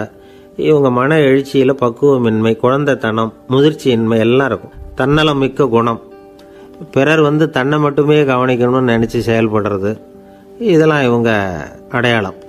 அடுத்த ரகம் எப்படின்னா வளர்ச்சியற்ற ஆளுமைன்னு சொல்கிறாங்க. அடுத்தவங்களோட இணங்கி போக முடியாதவங்க, அறிவு, மன எழுச்சி, சமூக உறவு இதில் எல்லாம் போதுமான வளர்ச்சியையும் நிறைவையும் பெற முடியாதவங்க. இவங்களால் வாழ்க்கையில் முன்னேற முடியாது. பிச்சைக்காரங்க, குற்றவாளிகள் இவங்ககிட்டெல்லாம் இது மாதிரியான ஆளுமை அதிகமாக இருக்குமா. அடுத்தது என்னென்னா சோர்வுடைய ஆளுமை. எதுலேயும் உற்சாகம் இல்லாமல் சோர்ந்து போயிருப்பாங்க. அதுக்கெல்லாம் நமக்கு வலிமை இல்லைப்பா அப்படின்னு சொல்லிட்டு இருப்பாங்க. சின்ன விஷயங்களுக்கெல்லாம் அதிர்ச்சி அடையிறது, வாழ்வின் சுவையை அனுபவிக்க முடியாதவங்க. இன்னொரு ரகம் இது கொதித்தெழும் ஆளுமைங்கிறாங்க. எதுக்கு எடுத்தாலும் ஆத்திரம், குரோதம், வன் செயல் இதுலெல்லாம் ஈடுபாடு, இப்படி உள்ளவங்க. நத்தை வகை ஆளுமை அப்படின்னு ஒன்று. அடுத்தவங்க மேலே விரோதம் இருக்கும், அடிக்கணுங்கிற எண்ணம் இருக்கும். ஆனால் அதை அப்படியே வெளியில் காட்டாமல் அதே சமயம் அமைதியான முறையில் வெறுப்பை வெளிக்காட்டுற ரகம். இவங்கெல்லாம் பேசாமல் கம்முன்னு இருந்துக்கிட்டே நினைச்சதை நிறைவேற்றிக்கிறவாங்க. முன்ஜாக்கிரதை ஆளுமை அப்படின்னு ஒரு ரகமா. பாதுகாப்பின்மை, சந்தேகம், முழுமையின்மை, அறவேக்காட்டுத்தனம் இந்த மனப்போக்கு அதிகமாக இருக்கிறதுனால அகம்பாவம், புடிவாதம், எச்சரிக்கை எல்லாம் அளவுக்கு மீறி இருக்கும். இதுவரைக்கும் நாம் பேசிக்கிட்டு இருந்த ஆளுமை பண்புகள் அளவுக்கு அதிகமாக போயிட்டுதுன்னா ஆளுமை கோளாறுகள் ஏற்படும். அதன் அடிப்படையில் மனவியாதிகள் வருமா. அதனால் இணக்கமான, எல்லாரும் விரும்புகிற இயல்பான ஆளுமையை பெறுவதற்கு நாம் முயற்சி செய்யணும் அப்படிங்கிறது மனோதத்துவ நிபுணர்களுடைய ஆலோசனை. ஒருத்தர் ஒரு மனோதத்துவ டாக்டரை தேடிட்டு வந்தாராம். டாக்டர், எனக்கு மனசில் ஏதோ வியாதி, ஆளுமை கோளாறு, அதாவது எனக்கு சீக்கிரமாக செத்து போனால் தேவையில்லைன்னு தோணுது அப்படின்னாராம். உடனே அந்த டாக்டர், சரி அப்படின்னா இங்கே இருங்க, நான் வைத்தியம் பார்க்குறேன் அப்படின்னாராம். ஆஃபீஸு முடிஞ்சு வீட்டுக்கு போகிற சமயத்தில் ஒருத்தர் கடைக்கு போய் ஸ்வீட் வாங்கினார். சரி, வீட்டுக்கு பிள்ளைங்களுக்கு தான் வாங்கிட்டு போகிறார் அப்படின்னு மற்றவங்க நினச்சாங்க. அவர் அப்படி செய்யலை. அந்த இடத்துலையே பொட்டலத்தை பிரித்தார். திருட மாதிரி அப்படியே சுற்றி ஒரு தரம் பார்த்துக்கிட்டார். யாரும் தெரிஞ்சவங்க இல்லைங்கிறத முடிவு பண்ணிவிட்டு அவசரமாக அதை அப்படியே போட்டு முழுகிவிட்டு கையை தொடச்சிக்கிட்டு நல்ல பிள்ளை மாதிரி நடந்து போக ஆரம்பிச்சிட்டார். அவர் யாருன்னா, அவரோட பிரச்சனை எல்லாருக்கும் தெரியாது, சில பேருக்கு தான் தெரியும். அதாவது அவர் உடம்பில் சர்க்கரை இருக்குன்னு டாக்டர் சொல்லிவிட்டாராம். அதனால் வீட்டில் சர்க்கரையே இவர் கண்ணில் காட்டுறதில்ல. அதனால் இவர் யார் கண்ணிலையும் படாமல் இப்படிப்பட்ட வேலைகள்லாம் செய்கிறது வழக்கம். யாருக்கும் தெரியாமல் இப்படி ஸ்வீட்டை வாங்கி சாப்பிட்டுட்டு அவர் பாட்டுக்கு போயிடுறது. இப்படிப்பட்டவங்களுக்கெல்லாம் கொஞ்சம் ஆறுதலான தகவல் இன்றைக்கி. அது என்னென்னா, நாம் சாப்பிட்ற சர்க்கரைக்கும் நம்ம உடம்புல உள்ள சில கோளாறுகளுக்கும் அப்படி என்ன தான் சம்மந்தம் இருக்குது. இதை பற்றி சமீபத்தில் சில ஆராய்ச்சிகள்லாம் நடந்திருக்குது. ஏன்னா சர்க்கரைன்னாவே விஷம் மாதிரி அதை பார்க்குறவங்களும் சில பேர் உண்டு. சின்ன பிள்ளைங்களுக்கு வயத்தில் பூச்சி உண்டாகிறதுலேருந்து பெரியவங்களுக்கு நீரிழிவு வர்ற வரைக்கும் எல்லாத்துக்கும் சர்க்கரை தான் காரணம்னு சொல்லிகிட்டு இருக்கிறோம். ஆனால் அந்த அளவுக்கு பயப்பட வேண்டிய அவசியம் இல்லை அப்படின்னு சொல்கிறாங்க.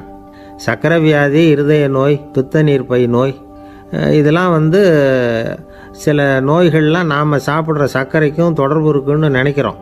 ஆனால் அப்படி சம்பந்தம் உண்டுங்கிறதுக்கு போதுமான அளவுக்கு ஆதாரம் இல்லை அப்படிங்கிறாங்க ஆராய்ச்சியாளர்கள். ஒரே ஒரு சம்பந்தம் தான் உறுதியாக இருக்குதான். அதுவும் இந்த பல் சிதைவு அப்படின்னு இருக்கு இல்லையா, அந்த சர்க்கரை சாப்பிட்றதுக்கும் இந்த பல் சிதைவுக்கும் சம்பந்தம் இருக்குது அப்படிங்கிறத மட்டும் உறுதியாக சொல்கிறாங்க. சர்க்கரைன்னா நாம் சாப்பிட்ற ஜீனி மட்டும் இல்லை, பழம், காய்கறி, பால், தேன் இப்படி எல்லாத்துலேயும் அது இருக்குது. கேரட்டு கொடுக்குற சத்தில் 88% சர்க்கரை, ஆப்பிள் கொடுக்குற சக்தியில் 95% சர்க்கரை. இது ஜீனி சர்க்கரை, இது ஆப்பிள் சர்க்கரை அப்படிங்கிற வித்தியாசம்லாம் உடம்புக்கு கிடையாது. ரெண்டுமே உடனடியாக சக்தி கொடுக்குது. ஒரு ஸ்பூன் சர்க்கரையில் 16 கலோரி தான் சத்து இருக்குது. அதிகமாக சர்க்கரை சாப்பிட்டா நீரிழிவு வந்துருங்கிறது தப்பான ஒரு அபிப்பிராயம். டயபெட்டிஸுங்கிறது ஒரு மெட்டபாலிக் டிசார்டர், அவ்வளவுதான். அதாவது நாம் சாப்பிட்ற சர்க்கரையை நம்ம உடம்பு திறமையாக உபயோகப்படுத்திக்க முடியல அப்படின்னு அர்த்தம். அதனால தான் அதிகமாக இனிப்பு வேணாம்னு சொல்கிறோம். ஏற்கனவே உடம்பால் முடியாத ஒன்றை மறுபடியும் அது தலையில் சுமத்தி அதிகமாக வேலை வாங்க வேணாமே அப்படிங்கிறதுக்காக தான். ஆகாரத்தில் அதிகமாக சர்க்கரை இருந்தால் அதனால் உடனே சர்க்கரை வியாதி வந்துடும்ங்கிறதுக்கு விஞ்ஞான ரீதியாக போதுமான ஆதாரம் இல்லை. அதனால் எப்போவாவது அதிகமாக ஸ்வீட்டு சாப்பிட்டுட்டா ஐயோ அதிகமாக சாப்பிட்டோமோ என்ன பண்ண போகுது தெரியலையே அப்படின்னு நினச்சி மனசை போட்டு குழப்பிக்க வேண்டியதில்லை. பொதுவாக எதுவுமே அதிகமாக வேண்டாம், எல்லாம் சீராக இருந்தால் போதும். நீரிழிவுங்கிறது புதுசாக வந்துட்ட ஒரு நோய் இல்லை, ரொம்ப காலமாகவே இருக்கிற ஒன்று தான். நம்ம முன்னோர்கள் இதை மதுமேகம் அப்படின்னு சொல்லுவாங்க. அதை கட்டுப்படுத்துறதுக்கு அவங்களே சில வழிமுறையை சொல்லி வச்சுருக்கிறாங்க. அது என்னென்னா வேறு ஒன்றும் இல்லை, இந்த பாவக்காய், முள்ளங்கி, அருகம்புல், அவ்வளவுதான். வெள்ளை முள்ளங்கி இருக்குல்ல, அதை வாரத்துக்கு 3 நாள் சாப்பிட்டுக்கிட்டு வாங்க. நூலுக்கோல் ரொம்ப நல்லது. இல்லைன்னா முள்ளங்கி சாறு 1 ounce சாப்பிட்டுட்டு வரலாம். ரத்தத்தில் சேர்கிற சர்க்கரை அளவு இதெல்லாம் கட்டுப்படுத்துது. சிறுநீரில் காணப்படுகிற சர்க்கரை அளவையும் சமநிலைப்படுத்துது. தினமும் ஆகாரத்தில் கோதுமை, கேழ்வரகு, வெந்தயம், கருவேப்பிலை, சோயாபீன்ஸ் எது கிடைக்குதோ சேர்த்துக்கலாம். இப்படிலாம் செஞ்சுக்கிட்டு வந்தால் அப்புறம் வீட்டுக்கு தெரியாமல் கடையில் போய் நின்றுக்கிட்டு ஸ்வீட் வாங்கி திருட்டுத்தனமாக சாப்பிட வேண்டிய அவசியமே உங்களுக்கு வராது. 2 ஆசாமிகள் கடற்கரையில் உட்காந்து சாவகாசமாக பேசிக்கிட்டு இருந்தாங்களாம். ஒருத்தர் சொன்னார், இன்னொருத்தருக்கு தெரியாமல் ஸ்வீட்டு சாப்பிட்றதே எப்பவும் இடைஞ்சல் தான் சார். நேற்றுக்கு பாருங்கள் அப்படி தான் சாப்பிட்டுக்கிட்டு இருந்தேன், வீட்டுக்காரி கண்ணில் போட்டுவிட்டுது, அதுக்கப்புறம் ஒரே ரகலையாக போச்சு அப்படின்னாரா. எனக்கு கூட அப்படி தான் சார் ஆகிட்டுது, ஒரே ரகலை அப்படின்னாரா இன்னொருத்தர். நீங்கள் சாப்பிட்டதும் உங்கள் வீட்டுக்காரங்க கண்ணில் போட்டுவிட்டுதா சார் அப்படின்னு கேட்டிருக்காரு இவர். அதுக்கு அவர் சொன்னாராம், அப்படி இல்லை சார், கடைக்காரர் கண்ணில் போட்டுவிட்டுதோ, நான் அவருக்கு தெரியாமல் அந்த ஸ்வீட்டை அவர் கடையிலேருந்து எடுத்திருந்தேன் அப்படின்னு விளக்கம் கொடுத்தாராம் இந்த ஆள். ஒருத்தர் முகத்தை தொங்க போட்டுக்கிட்டு ஒரு மாதிரியாக வந்தார். என்ன விஷயம்னு விசாரித்தேன். என்னுடைய நண்பன் ஒருத்தங்கிட்ட கருத்து வேறுபாடு, இனிமேல் நமக்குள்ளே எந்த சம்மந்தமும் வேணாம்னு நட்பை முறிச்சிட்டு வந்துட்டேன்னா. நண்பர்கள்னு இருந்தால் கருத்து வேறுபாடு வரத்தான் செய்யும்னு. கருத்து வேறுபாடு வராமல் இருக்கிறதுக்கு ஏதாவது வழி உண்டா அப்படின்னு கேட்டாங்க. அதை பற்றி நிபுணர்கள் சில யோசனைகளை சொல்லியிருக்கிறாங்கன்னு. முதல் விஷயம் என்னென்னா, உங்கள் நண்பனுக்கு ஒரு செய்தி சொல்லணும்னா அதை நீங்களே நேரடியாக சொல்லுங்கள், அல்லது உங்கள் கைப்பட கடிதம் எழுதுங்க. அதாவது நேரடி தொடர்பு முக்கியம். அதை விட்டுட்டு இன்னொருத்தர் மூலமாக நண்பர்களுக்கு செய்தி அனுப்புனா நீங்கள் சொல்கிற செய்தி அப்படியே போய் சேராது, அது சேதமாயிடும். கூட்டி குறைச்சி சொல்லிவிடுவாங்க, அது குழப்பத்தில் கொண்டாந்து விட்டுரும். இது ஒரு யோசனை. 2வது யோசனை என்னென்னா, நீங்கள் ஒரு நல்ல காரியத்தை செய்யும் பொழுது உங்கள் நண்பரையும் சேர்த்துக்குங்க, அவருக்கும் அதில் ஒரு ஈடுபாட்டை உருவாக்குங்க. 3வது யோசனை, நம்ம பக்கத்தில் இருக்கிற நண்பர் மகிழ்ச்சி அடைகிற மாதிரி ஏதாவது செய்யணும். சின்ன சின்ன செயல்களாக இருந்தாலும் பரவாயில்ல, அவர் நமக்கு எதுவும் செய்யலையே, நாம் எதுக்கு செய்யணும் அப்படின்னு நினச்சிக்கிட்டு இருக்கக்கூடாது. 4வது யோசனை என்னென்னா, உங்களுக்கு ஒரு பிரச்சனையா அல்லது உங்கள் நண்பருக்கு ஒரு பிரச்சனையா, எதுவாக இருந்தாலும் 2 பேரும் சேர்ந்து உட்காந்து ஆலோசனை பண்ணுங்கள். நம்ம யோசனையும் கேட்கப்படுதே அப்படிங்கிற நினைப்பே அவருக்கு ஒரு மன நிறைவை உண்டாக்குமா. 5வது யோசனை, உங்கள் நண்பர் ஏதோ ஒரு காரியத்தை செய்கிறார், நீங்கள் உடனே அவசரப்பட்டு நீ செய்கிறது தப்புன்னு தீர்ப்பு சொல்லக்கூடாது. அவர் அதை செய்யறதுக்கான நியாயங்கள் எவ்வளவோ இருக்கும், அதை புரிஞ்சுக்கிறதுக்கு முயற்சி பண்ணணும். 6வது யோசனை, உங்கள் நண்பர் என்ன சொன்னாலும் அதை பொறுமையாக கேளுங்க. அவர் சொல்கிறத புரிஞ்சுக்கணும், அவர் சொல்ல விரும்புகிறத புரிஞ்சுக்கணும், அவர் சொல்ல முடியாமல் தவிக்கிறதையும் புரிஞ்சுக்கணும். இப்படி 3 விதமாகவும் அவரை புரிஞ்சுக்கிட்டு அதுக்கு தகுந்த மாதிரி செயல்படணும். 7வது யோசனை என்னென்னா, உங்கள் நண்பர் உங்ககிட்ட ஏதோ ஒரு கருத்தை சொல்கிறார், அது உங்களுக்கு பிடிக்கல, அதுக்காக உடனே நீ சொல்கிறது சரியில்லை, நான் ஒத்துக்க மாட்டேன் அப்படின்லாம் மறுத்துக்கிட்டு இருக்கக்கூடாது. அவர் சொல்கிறத கேட்கணும், பொறுமையாக சிந்திக்கணும், அதுக்கப்புறம் பதில் சொல்லணும். இப்படிலாம் நடந்துக்கிட்டால் நண்பர்களுக்குள்ள கருத்து வேறுபாடு வர்றதுக்கு வாய்ப்பே இருக்காது அப்படின்னு வல்லுநர்கள் தொகுத்து சொல்லியிருக்கிறாங்க இந்த யோசனைகளை. எனக்கு தெரிஞ்ச சில நண்பர்கள் உண்டு, அவங்களுக்குள்ளேயும் கருத்து வேறுபாடுகள் வராமல் இருக்கிறதுக்கு சில நுட்பங்களை கையாளுறது உண்டு. ஒருத்தர் சொன்னார், அந்த டாக்டர் சின்ன வயசுலேருந்து என் கூட பழகினவர், நாங்கள் 2 பேரும் இணை பிரியாத நண்பர்கள். இருந்தாலும் எனக்கு உடம்பு சரியில்லைன்னா நான் அவர்கிட்ட வைத்தியம் பார்த்துக்க மாட்டேன் அப்படின்னார் ஒருத்தர். ஏன் அப்படின்னு கேட்டேன். எங்கள் நட்பு கெட்டுப்போடக்கூடாது இல்லையா, அதனால தான் அப்படின்னாரு இவர். ஒரு மனுஷனுக்கு 3 விதத்தில் கர்வம் உண்டாகிறதுக்கு வாய்ப்பு உண்டு. பணம், பதவி, புகழ். பணம் அதிகமாக வந்தால் கர்வம் வரலாம், பதவி பெருசாக வந்துட்டுதுன்னா கர்வம் வரலாம், புகழ் அதிகமாக போனாலும் கர்வம் வரலாம். இந்த 3 வகையான கர்வத்துக்கும் இடம் கொடுக்காமல் இருக்கிறாங்க பாருங்கள், அவங்க தான் சிறந்த மனிதர்கள். ஒரு பெரிய பொறுப்பில் இருக்கிறவங்களுக்கு கர்வம் வந்துடக்கூடாது. அப்படி வந்துட்டுதுன்னா அது எல்லாருக்கும் இடைஞ்சல். ஒரு ராஜா இருந்தார். அவர் ஒரு நாள் தன்னுடைய தலைநகரத்தை சுற்றி வந்துக்கிட்டு இருந்தார். ஒரு இடத்துல ஒரு அழகான நிலத்தை பார்த்தார். ஆஹா, இந்த இடத்துல நமக்குன்னு ஒரு மாளிகையை கட்டினா எவ்வளோ நல்லாயிருக்கும் அப்படின்னு நினச்சார். ராஜா நினச்சா அது முடியாத காரியமா? சரி, இந்த நிலம் யாருக்கு சொந்தம்னு விசாரிங்க அப்படின்னார் பக்கத்தில் இருந்தவங்க கிட்ட. அவங்கெல்லாம் ஓடி போய் விசாரித்தாங்க. அந்த இடம் ஒரு வயசான கிழவிக்கு சொந்தம், வயசான அம்மாவுக்கு சொந்தமாக. அந்த அம்மா தான் அதில் ஒரு குடிசையை போட்டு குடியிருந்துகிட்டு இருக்கிறாங்க. சரி, அந்த நிலத்துக்கு ஒரு விலையை நிர்ணயம் பண்ணி அதை அந்த வயசான அம்மாக்கிட்ட கொடுத்துருங்கோ அப்படின்னு உத்தரவு போட்டார் ராஜா. ஆனால் அந்த அம்மா, இது எங்கள் பூர்வீக இடம், இதை விற்க மாட்டேன் அப்படின்னு சொல்லிவிட்டுது. சரி, 2 பங்கு விலை கொடுக்குறோம்னு சொல்லி பாருங்க அப்படின்னாங்க.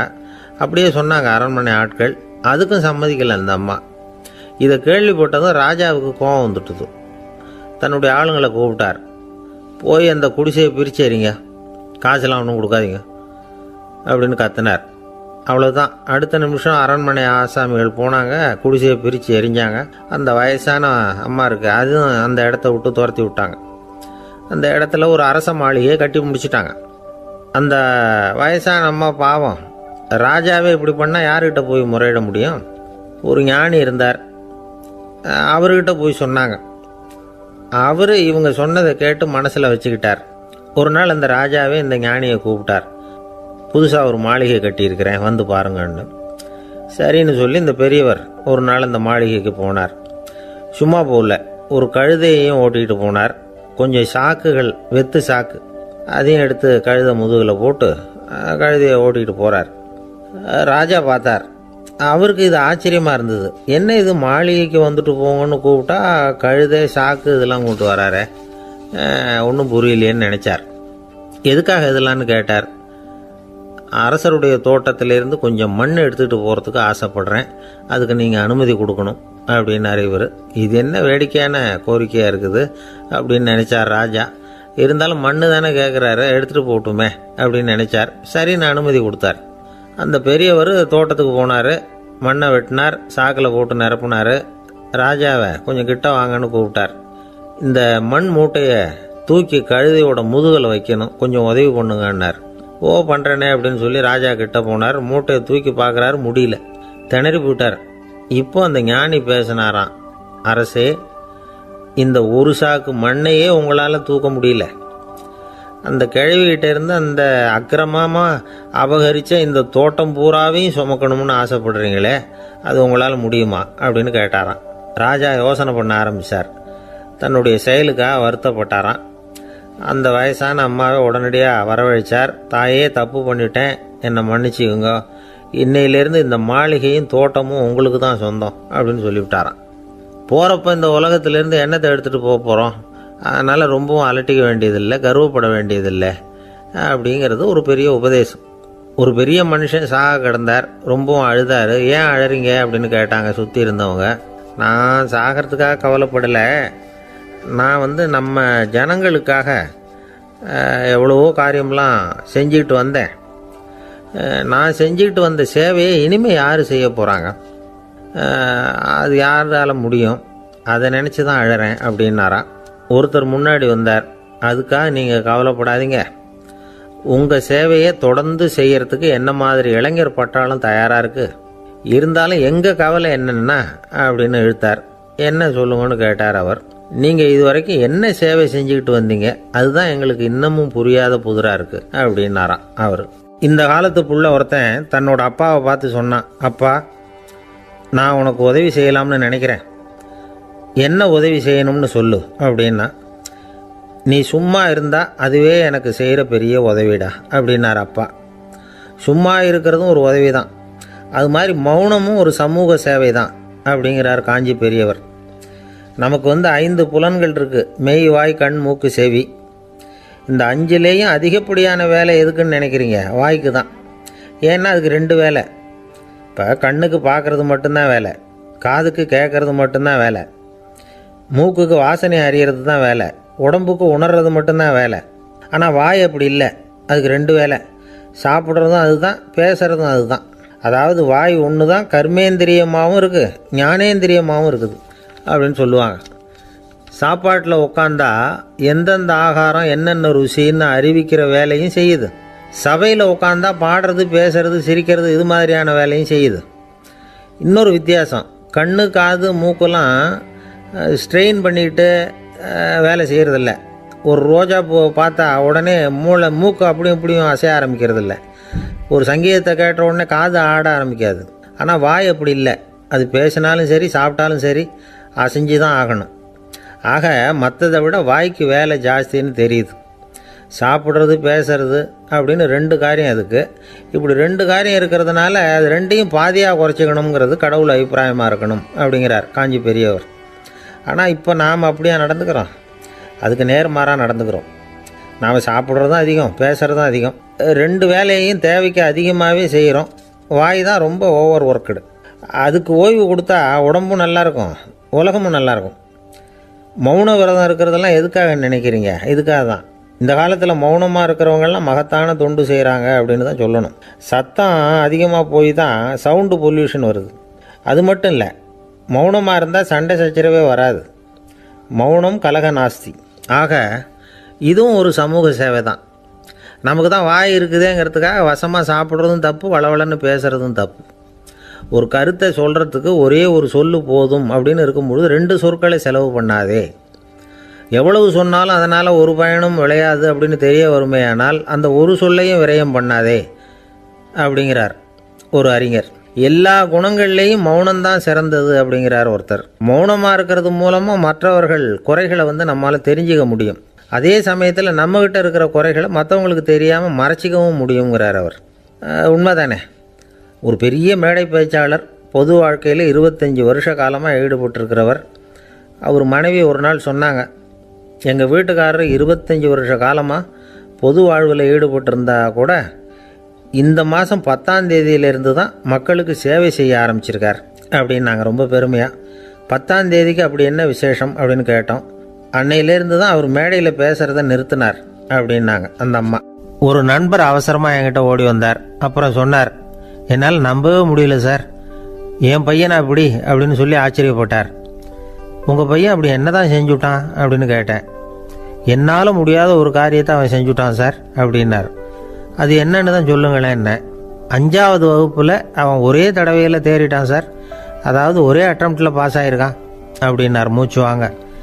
கஷ்டப்பட்டு பரீட்சை எழுதுனது அவன், இவருக்கு ஏன் மூச்சு வாங்குது? நம்மால் செய்ய முடியாத ஒரு காரியத்தை இன்னொருத்தர் செய்யும் பொழுது அது நமக்கு ஆச்சரியமாக இருக்குது.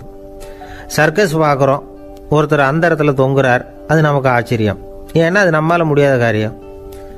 நம்மால் முடியாத ஒன்றை அடுத்தவர் எளிதாக செய்யும் பொழுது நாம் மருள்வது இயற்கை. இதை தான் தொல்காப்பியம் மருட்கை அப்படின்னு சொல்லுது. இந்த வியப்பு இருக்குதே, இது 4 வகையில் ஏற்படுறதாக தொல்காப்பியம் சொல்லுது. அது என்ன 4 வகை? முதல் வகை எப்படின்னா, புதுமையான அரிய செயல்களை செய்கிறது. 2வது வகை என்னன்னா பெரும் செயல்களை செய்கிறது. 3வது வகை என்னன்னா மிக நுட்பமான செயல்களை செய்கிறது. 4வது வகை என்னன்னா ஆக்கம் தரும் செயல்களை செய்கிறது. புதுமை, பெருமை, சிறுமை, ஆக்கமோடு மதினம் சாலா மருட்கை 4 அப்படிங்கிறது தொல்காப்பியம். இன்னைக்கு விஞ்ஞானம் புதுசு புதுசாக எதையோ கண்டுபிடிக்குது. ஆரம்பத்தில் அது ஆச்சரியமாக இருக்குது, அப்புறம் அது நமக்கு பழகி போடுது. வானொலி பெட்டி புதுசாக வந்தப்போ ஒரு பெட்டி பேசுதுங்கிறது எவ்வளோ பெரிய ஆச்சரியம். இப்போ யாரும் அதை ஆச்சரியமாக பார்க்கறதில்ல. மதினம் சாலா மருட்கை அப்படின்னு ஒரு சொற்றொடர் வருது பாருங்க, அதில் கருத்தாழம் உண்டு. எதை பற்றியும் போதுமான அளவு புரிந்து கொள்ளாத போது ஒருத்தர் ஆச்சரியப்படுறார். புரிந்து கொண்ட பிறகு ஆச்சரியம் மறைஞ்சு போடுது. மிக நுட்பமான செயல்களும் நம்ம ஆச்சரியப்பட வைக்கும். ஒரு அரிசியில் ஒரு திருக்குறள் எழுதி காட்டுறாங்க. ஒரு முட்டை ஓட்டுக்குள்ளே ஓவியம் தீட்டி காட்டுறாங்க. கருங்கல் சிற்பங்களில் எவ்வளவு நுட்பமான வேலைப்பாடுகளை எல்லாம் பார்த்து ஆச்சரியப்படுறோம். இது மாதிரி ஆக்கப்பூர்வமான அரிய செயல்களை செய்கிறது கூட வியப்பை உண்டு பண்ணும். குப்பை கூலங்களை கூட வாழ்க்கைக்கு பயன்படுகிற பொருளாக மாற்றுகிறவர்கள் இருக்காங்க. அவர்களுடைய செயல் வியப்பு அளிக்குது.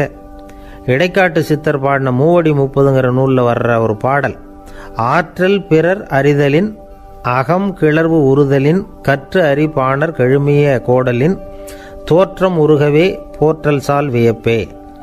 ஒருத்தருடைய ஆற்றல் தெரியாமல் இருந்தது, அவருடைய அரிய செயலை பார்க்கும் பொழுது வியப்பாக இருந்தது, மனசுக்குள்ள கிளர்ச்சி. பாவலர்கள் இவர்களுடைய புகழை பாடி மற்றவர்களும் தெரிந்து கொள்ளுமாறு செய்கிறார்கள். அப்படிங்கிறது தான் ஒரு யதார்த்தமான உண்மை. ஆக எல்லா வகையிலும் மக்கள் தங்களுடைய வாழ்க்கையில் முன்னேறுவதற்கான வழிகாட்டுகிற ஒரு மெய்ப்பாடு தான் வியப்புங்கிறது. இந்த காலத்தில் நம்ம எப்படியெல்லாம் ஆச்சரியப்பட வைக்கிறாங்க. ஒரு ஆளை பிடிச்சி ஜெயிலில் கொண்டு வந்தாங்க. ஜெயில் அதிகாரி அவனை ரொம்ப ஆச்சரியமாக பார்த்தாராம். இவன் கேட்டான், ஏன் சார் அப்படி பார்க்குறீங்க, நான் இப்போ இங்கே வர்றது உங்களுக்கு ஆச்சரியமாக இருக்குதா அப்படின்னு கேட்டிருக்கான்.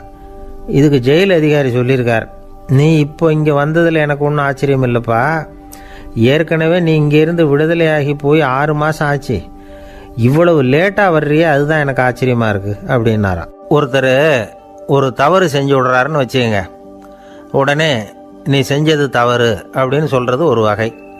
அதுக்கு பதிலாக எது சரின்னு அவர் புரிந்து கொள்ள உதவி செய்கிறது இன்னொரு வகை. இந்த 2வது வகை இருக்கு பாருங்க, நிர்வாக இயலில் இது ரொம்ப முக்கியம். அலுவலகத்தில் வேலை பார்க்குற ஒருத்தர் முக்கியமாக தெரிஞ்சுக்க வேண்டியது என்ன தெரியுமா? சக ஊழியர்கள்கிட்ட எப்படி பழகணும், மேலதிகாரிகள்கிட்ட எப்படி பழகணும், தனக்கு கீழே வேலை செய்கிறவங்க கிட்ட எப்படி பழகணும், வாடிக்கையாளர்கள்கிட்ட எப்படி பழகணும், இவங்க எல்லார்கிட்டையும் செம்மையான உறவை ஏற்படுத்திக்கிறது எப்படி. இதையெல்லாம் சொல்லிக் கொடுக்குற பாடம் தான் இன்டர் பர்சனல் ஸ்கில், திறமையான உறவு அப்படிங்கிறது. எந்த வேலையில் இருந்தாலும் சரி, இந்த உறவுகளை வளர்க்கும் திறன் உள்ளவங்க சீக்கிரம் முன்னுக்கு வந்துடுறாங்க. மற்றவங்க கிட்ட உறவை பலப்படுத்திக்கிறது எப்படி அப்படின்னு தெரிஞ்சுக்கிட்டோம்னா எந்த ஒரு தடையையும் சுலபமாக தாண்டி செய்கிற தொழிலில் முன்னுக்கு வந்துடலாம். ஹார்வர்டு பல்கலைக்கழகத்தில் ஒரு கணக்கெடுப்பு பண்ணி பார்த்தாங்களாம். பார்க்குற வேலையில் எது மாதிரி குணாதிசயம் உள்ளவங்க வேகமாக முன்னுக்கு வர்றாங்க அப்படின்னு தெரிஞ்சுக்கிறதுக்காக இந்த கணக்கெடுப்பு. வெவ்வேறு துறையில் வேகமாக முன்னுக்கு வந்திருக்கிற பல பேரை சந்தித்து இந்த சர்வேயை நடத்தியிருக்கிறாங்க. அவங்க கண்டுபிடிச்சி சொல்லியிருக்கிற உண்மை என்ன தெரியுமா? ஒருத்தர் ஒரு வேலையில் இருந்தால் அது சம்பந்தப்பட்ட சப்ஜெக்ட் பற்றிய அறிவு 35% இருந்தால் போதுமா. ஆனால் உறவுகளை வளர்க்கக்கூடிய திறன், இன்டர் பர்சனல் ஸ்கில்லு 65% வேணும். இப்படி உள்ளவங்க சீக்கிரம் முன்னுக்கு வந்துடுறாங்களாம். அதனால் ஒருத்தருக்கு வேலை சரியாக புரியலைன்னா கூட விவரமாக மற்றவங்க கிட்ட பழகிறது எப்படின்னு புரிஞ்சால் போதும், அவர் முன்னுக்கு வந்துடலாம். அலுவலகங்களில் மட்டும் இல்லை, எல்லா இடங்கள்லையும் இது ரொம்ப முக்கியம். வீட்டுக்குள்ளேயும் இது ரொம்ப முக்கியம், வீட்டுக்கு வெளியேயும் இது முக்கியம். அடுத்தவங்க கிட்ட பழகிறது எப்படிங்கிறத தெரிஞ்சிக்காதவன் வாழ்க்கையில் முன்னேற முடியாது. இன்னைக்கு ஆயுதங்களால் காயப்படுத்தி கொள்ளுகிறவர்களை விட வார்த்தைகளால் காயப்படுத்தி கொள்ளுகிறவர்கள் தான் அதிகம். பெரியவங்க என்ன சொல்கிறாங்க தெரியுமா? நீங்கள் இந்த பூமியில் பிறந்ததன் அர்த்தம் பூர்த்தி ஆகணும்னா அடுத்தவங்களுக்கு உதவி பண்ணுங்க. அடுத்தவங்களுக்கு உதவி செய்ய முடியாவிட்டால் கூட பரவாயில்லை, ஆனால் யாரையும் புண்படுத்தி விடாதீங்க அப்படின்னு சொல்கிறாங்க. எனக்கு தெரிஞ்ச ஒருத்தர் ஒரு அலுவலகத்தில் வேலை பார்க்குறார். அவர் சொல்லுவார், எனக்கு இந்த இன்டர் பர்சனல் ஸ்கில் ரொம்ப அதிகம் சார், சக ஊழியர்கள்கிட்ட ரொம்ப சுமூகமாக நடந்துக்குவேன். என் கூட வேலை பார்க்குற ஒருத்தருக்கு ஏதாவது ஒரு கஷ்டம்னா அந்த சமயத்தில் அவர் செய்ய வேண்டிய வேலையை நான் செஞ்சுருவேன் சார் அப்படிம்பார். நான் அவர்கிட்ட சமீபத்தில் அப்படி ஏதாவது செஞ்சுருக்கீங்களா அப்படின்னு கேட்டேன். செஞ்சுருக்கேன் சார். போன வாரம் புதன்கிழமை ஆஃபீஸில் என் பக்கத்து சீட்டுக்காரருக்கு வயிற்று வலி, உடனே நான் மெடிக்கல் லீவ் போட்டுவிட்டு எங்கள் வீட்டுக்கு போயிட்டேன் சார் அப்படின்னார். ஒரு அம்மா தெருவில் உட்காந்து என்னத்தையோ தேடிட்டு இருக்கிறாங்க. அந்த அம்மா ஒரு சுஃபி ஞானி. அவங்க பேர் என்னென்னா ரபியா அல் அடாவியா. அந்த அம்மாவுக்கு கண் கூட தெளிவாக தெரியாது. அந்த பக்கமாக வந்த சில பேர் இவங்களுக்கு உதவி செய்கிறதுக்காக வந்தாங்க. என்ன தேடிட்டு இருக்கிறீங்க அப்படின்னு கேட்டாங்க. இதுக்கு அந்த அம்மா, அந்த கேள்வி அவ்வளவு முக்கியத்துவம் இல்லை, நான் தேடிகிட்டு இருக்கிறேன், உங்களால் முடிஞ்சால் எனக்கு உதவி பண்ணலாம் அப்படின்னாங்களாம். உதவி செய்ய வந்தவங்களுக்கு ஆச்சரியம். எதை தேடுறோங்கிறது தெரியாமல் இப்படி ஏன் நேரத்தை செலவழிக்கிறீங்க, நாங்கள் எப்படி உங்களுக்கு உதவ முடியும், எங்களுக்கு ஒன்றும் புரியலையே அப்படின்ட்டுருக்காங்க. சரி, உங்களை திருப்தி பண்ணுறதுக்காக சொல்கிறேன், ஒரு குண்டூசி தொலைஞ்சி போச்சு, அதை தேடுறேன் அப்படின்னாங்களாம் அந்த அம்மா. அதுக்கப்புறம் இவங்களும் சேர்ந்து தேட ஆரம்பிச்சிட்டாங்க. கொஞ்ச நேரம் ஆச்சு, ஒன்றும் கிடைக்கல. உதவி செய்ய வந்தவங்களும் அழுத்து போட்டாங்க. அப்புறம் கேட்டாங்க, பாருங்கம்மா, இது ரொம்பவும் பெரிய தெரு, அகலமான தெரு, அதனால் குறிப்பாக நீங்கள் எந்த இடத்துல அந்த குண்டூசியை தொலைச்சிங்க அதை சொல்ல முடியுமான்னாங்களாம். இதுக்கு அந்த அம்மா, நீங்கள் மறுபடியும் அர்த்தமில்லாத கேள்வியை கேட்குறீங்க, உங்கள் கேள்விக்கும் நான் தேடுறதுக்கும் என்ன சம்மந்தம்னாங்களாம். இதை கேட்டதும் அவங்க ஒரு மாதிரி ஆயிட்டாங்க. என்னம்மா நீங்கள் பைத்தியம் மாதிரி பேசுகிறீங்க அப்படின்னாங்களாம். சரி, உங்களை மறுபடியும் திருப்திப்படுத்துறதுக்காக சொல்கிறேன், அதை நான் எங்கள் வீட்டில் தொலைச்சுட்டேன் அப்படின்னாங்களாம். அப்புறம் எதுக்காக இங்கே தேடிட்டு இருக்கிறீங்க அப்படின்னு கேட்டிருக்காங்க. ஏன்னா இங்கே தான் வெளிச்சம் அதிகமாக இருக்குது, அங்கே வீட்டுக்குள்ளே இருட்டாக இருக்குது, அதனால் இங்கே தேடுறேன், வெளிச்சம் உள்ள இடத்துல தானே தேட முடியும் அப்படின்னாங்களாம் அந்த ஞானி. இந்த கதைக்கு என்ன அர்த்தங்கிறத பெரியவங்க சொல்கிறாங்க. அதாவது இந்த தேடுதல்ங்கிறது ஒரு வியாதி. அது நம்ம சதா அலைய வைக்கும், பைத்தியமாக மாற்றுறதுக்கு முயற்சி பண்ணோம். ஒரு காலம் அது நிறைவு அடையவே அடையாது. வாழ்வுங்கிறது ஒரு புரிந்து கொள்ள முடியாத சதா இயங்கி கொண்டிருக்கிற ஒரு செயல். அதுக்கு ஆரம்பமும் இல்லை, முடிவும் கிடையாது. எதையோ தேடணும் அப்படிங்கிற உந்துதல் நமக்குள்ளே இருக்கும், ஆனால் குறிப்பாக எதை தேடிட்டு இருக்கிறோம் அப்படிங்கிறது புரியாது. அப்படி ஏதாவது ஒன்றை தேடி அடைஞ்சிடுறோம்னு வச்சுக்கோங்க, உடனே ஒரு அதிருப்தி வந்துடும். அதனால் வாழ்க்கைங்கிறது சலிப்பு நிறைந்தது அப்படிங்கிற எண்ணத்தை உண்டாக்கிக்கிறோம். ஒன்று அடைஞ்சதுக்கு அப்புறம் இன்னொன்று தேட ஆரம்பிச்சிருவோம். ஆக இந்த தேடல்ங்கிறது நாம் ஒன்று அடைஞ்சாலும் அடையாவிட்டாலும் தொடர்ந்து நடந்துக்கிட்டு தான் இருக்கும். இதுக்கு முடிவே கிடையாது. இந்த உண்மையை நாம் நல்லா புரிஞ்சுக்கணும் அப்படிங்கிறது பெரியவங்களுடைய கருத்து. ஏழையும் தேடுறான், பணக்காரனும் தேடுறான், நோயாளியும் தேடுறான், நோய் இல்லாதவனும் தேடுறான், அதிகாரம் உள்ளவனும் தேடுறான், அதிகாரம் இல்லாதவனும் தேடுறான், முட்டாளும் தேடுறான், அறிவாளியும் தேடுறான். ஆனால் யாரும் இதை தான் தேடி சாதிக்க போகிறோம், இதுதான் முடிவு அப்படின்னு திட்டவட்டமாக சொன்னதில்லை. ஒன்று அடைஞ்சதும் இன்னொன்று தேட ஆரம்பிச்சிடுறாங்க, அவ்வளோதான். அதாவது உங்களின் தேடுபவர் உங்கள் உள்ளேதான் இருக்கிறார், அவரை தேடி கண்டுபிடியுங்கள். இதுதான் ஞானிகள் நமக்கு சொல்லுகிற ஒரு ஆலோசனை. நம்மால் ஒருத்தன் ஜெயிலில் இருந்தான். இன்னொரு கைதி அவனை பார்த்து கேட்டான், ஏன்பா உன்னை பார்க்குறதுக்கு வெளியிலேருந்து யாருமே இங்கே வர்றது இல்லையே, உனக்கு சொந்தக்காரங்களே கிடையாதா அப்படின்னு கேட்டானா. ஏன் இல்லை, எனக்கு சொந்தக்காரங்க நிறைய பேர் உண்டு, அவங்க என்னை பார்க்க வராததுக்கு காரணம் வேற அப்படின்ட்டுருக்கான் இவன். என்ன காரணம்னு கேட்டான் அவன். அதுக்கு இவன் சொன்னானா, அதுக்கு என்ன காரணம்னா அவங்க எல்லாரும் இங்கே உள்ளேயே இருக்கிறாங்க அப்படின்னானா. ஒரு சீன தேசத்து அரசர் இருந்தார். அவருக்கு வயசாயிட்டுது. அவருக்கு அடுத்தபடியாக அவருடைய புள்ள பட்டத்துக்கு வரணும், ஆட்சி பொறுப்பை ஏற்றுக்கணும். ஒரு நல்ல தலைவனுக்கு இருக்க வேண்டிய பண்புகள்லாம் தன்னுடைய மகனுக்கு இருக்கணும்னு விரும்பினார் அந்த அரசர். அதனால் இளவரசனை பக்கத்தில் இருந்த ஒரு குரு கிட்ட அனுப்புனார். இளவரசன் அவர்கிட்ட போய் சேர்ந்தான். அந்த குரு என்ன பண்ணார் தெரியுமா, இவனை பார்த்து சொன்னார், இதை பாருப்பா, நீ என்ன பண்ணுற, இப்போவே பக்கத்தில் இருக்கிற காட்டுக்கு போ, நடு காட்டில் போய் ஒரு இடத்துல உட்காந்துக்கோ, அங்கே என்னென்ன சத்தம்லாம் உன் காதில் விழுதுன்னு கவனித்து கேளு, உன் காதில் விழுந்த ஓசைகள் என்னென்னங்கிறத என்கிட்ட சொல்லு, அதுதான் எனக்கு தெரியணும், உனக்கு வேலையும் அதுதான் அப்படின்னு சொல்லி அனுப்பி வச்சுட்டார். இளவரசன் காட்டுக்கு போனான்.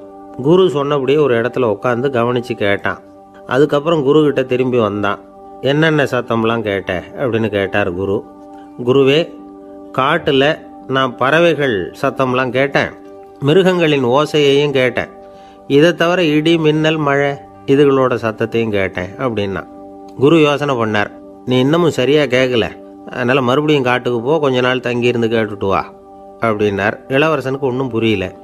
இருந்தாலும் குருவின் கட்டளையாச்சே, மறுக்க முடியுமா? உடனே அவன் மறுபடியும் காட்டுக்கு போனான். ஒரு இடத்துல உட்காந்தான். கொஞ்ச நேரம் உன்னிப்பாக கவனித்து கேட்டான். சில நாள் கழித்து குருக்கிட்ட திரும்பி வந்தான். குருவே, இந்த தடவை சில துல்லியமான சத்தங்களை எல்லாம் கேட்டான். தேனி பறக்கிற சத்தம், நீரோடையின் மெல்லிய ஓசை, இதெல்லாம் கேட்டேன்னா. குரு சிரிச்சார். நீ மறுபடியும் காட்டுக்கு போ, இன்னும் சில நாள் அங்கே இரு, முழுமையாக கவனமாக கேட்டுக்கிட்டு வா அப்படின்னு சொல்லி அனுப்பி வச்சுட்டார்.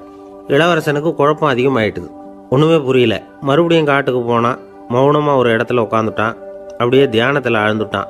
சில நாளில் அவனுக்கு இதுவரை கேட்காத ஓசைகள்லாம் கேட்க ஆரம்பிச்சிட்டுது. இதைத்தான் நான் கேட்கணும்னு என்னுடைய குரு எதிர்பார்த்துருக்கிறாருங்கிறத புரிஞ்சுக்கிட்டான். உடனே குரு கிட்ட ஓடனான். குருவே, இந்த தடவை காதுகளுக்கு கேட்க முடியாத சில ஓசைகளை கூட என்னால் உணர முடிஞ்சுது. பூ மலருகிற ஓசை, சூரியனால் பூமி சூடாகிறப்போ எழுகிற ஓசை, காலை பனித்துளி இந்த புல்லுலாம் குடிக்கிற ஓசை, இது எல்லாம் என்னால் நல்லா கேட்க முடிஞ்சுது அப்படின்னா. குருவுக்கு இப்போ தான் திருப்தி ஏற்பட்டு தான் இளவரசனை பார்த்து சொன்னார், இதை பாருப்பா, இப்போ தான் நாட்டை ஆளுகிற தகுதி உனக்கு வந்திருக்குது அப்படின்னு சொல்லி அதுக்கு விளக்கமும் கொடுத்தாராம். எந்த அரசன் தன்னுடைய மக்களின் இதயம் பேசுகிற மௌன மொழியை, மௌன வார்த்தைகளை கேட்குறானோ அவன்தான் ஆள தகுதி உள்ளவன். எந்த அரசன் தன்னுடைய மக்களின் உணர்ச்சிகளை உண்மையாக உணர்றானோ அவன்தான் முதன்மையான அரசன். போலி வார்த்தைகளை மட்டும் கேட்டுட்டு பல மௌன ராகங்களை காதில் வாங்கிக்காதவன் அரசனே இல்லை. எந்த நாட்டில் எப்போ ஒரு அரசன் தன்னுடைய மக்களின் உணர்ச்சிகளை கேட்க மறுக்கிறானோ அன்னையிலேருந்தே அந்த நாடு அழிய தொடங்குது அப்படின்னு அர்த்தம். இதுதான் அந்த குரு இளவரசனுக்கு போதிச்சது. வாயால் பேசுறத மட்டும் கேட்டு ஏமாறக்கூடாது, உணர்ச்சிகளையும் கேட்கறதுல தான் மனப்பக்குவம் உண்டாகும். மக்கள் உணர்ச்சிகளை புரிந்து கொள்ளாத அரசர்கள் நீடிச்சிருக்க முடியாது. அது மாதிரி நாடுகளில் அடிக்கடி குழப்பம் தான் உண்டாகும். அப்படி இருந்தால் அடிக்கடி ஆட்சி மாறிக்கிட்டு இருக்கும். அப்படிப்பட்ட ஒரு தேசம், அங்கே ஒரு சிறைச்சாலையில் 3 கைதிகள் பேசிக்கிட்டு இருந்தாங்க. ஒருத்தன் சொன்னான், நான் இந்த நாட்டு ராஜாவை எதிர்த்து பேசிக்கிட்டு இருந்தேன், அதனால் என்னை பிடிச்சி கொண்டாந்து இங்கே போட்டுட்டாங்க அப்படின்னு நான் ஒருத்தன். இன்னொருத்தன் சொன்னான், நான் இந்த நாட்டு ராஜாவை ஆதரித்து பேசிக்கிட்டு இருந்தேன், அதனால் என்னை பிடிச்சி கொண்டாந்து இங்கே தள்ளிவிட்டாங்க அப்படின்னா. அது சரி, நீ என்ன தப்பு பண்ண அப்படின்னு சொல்லி 3வது ஆளை பார்த்து இவங்க கேட்டாங்க. அதுக்கு அந்த ஆள் சொல்கிறான், நான் தான் இந்த நாட்டு ராஜா அப்படின்னானா. ஒரு ஆசாமி வேகமாக ஓடிக்கிட்டு இருந்தான். ஏன் இப்படி ஓடுறேன்னு கேட்டார் இன்னொருத்தர். அங்கே ஒரு ஆள் அடிபட்டு கிடக்கிறான், அதை பார்த்தேன், உடனே ஓடுறேன்னா. எங்கேன்னு கேட்டார். ஆஸ்பத்திரிக்குன்னா. ஒரு ஆள் அடிபட்டு கிடக்கிறத பார்த்தா உடனடியாக நாம் செய்ய வேண்டியது முதல் உதவி, அதுக்கப்புறம் தான் ஆஸ்பத்திரி. இன்றைக்கி விபத்துங்கிறது சர்வசாதாரணமாக நடந்துக்கிட்டு இருக்குது. வாகன விபத்து, வெடிகுண்டு விபத்து, தீ விபத்து, கட்டடம் சரியறது, பூகம்பம், இப்படி நிறைய நடக்குது. ஒரு விபத்தை பார்த்துட்டா நம்மளில் பல பேர் நமக்கு என்னத்துக்கு வம்புன்னு ஒதுங்கி போயிடுறதும் உண்டு. சில பேர் துணிஞ்சு கிட்ட போய் உதவி செய்கிறதும் உண்டு. அப்படி உதவி செய்ய நினைக்கிறவங்களுக்கு உபயோகப்படுற தகவல் இது. விபத்தில் காயமடைஞ்சவங்களை 3 பிரிவாக பிரிக்கலாமா.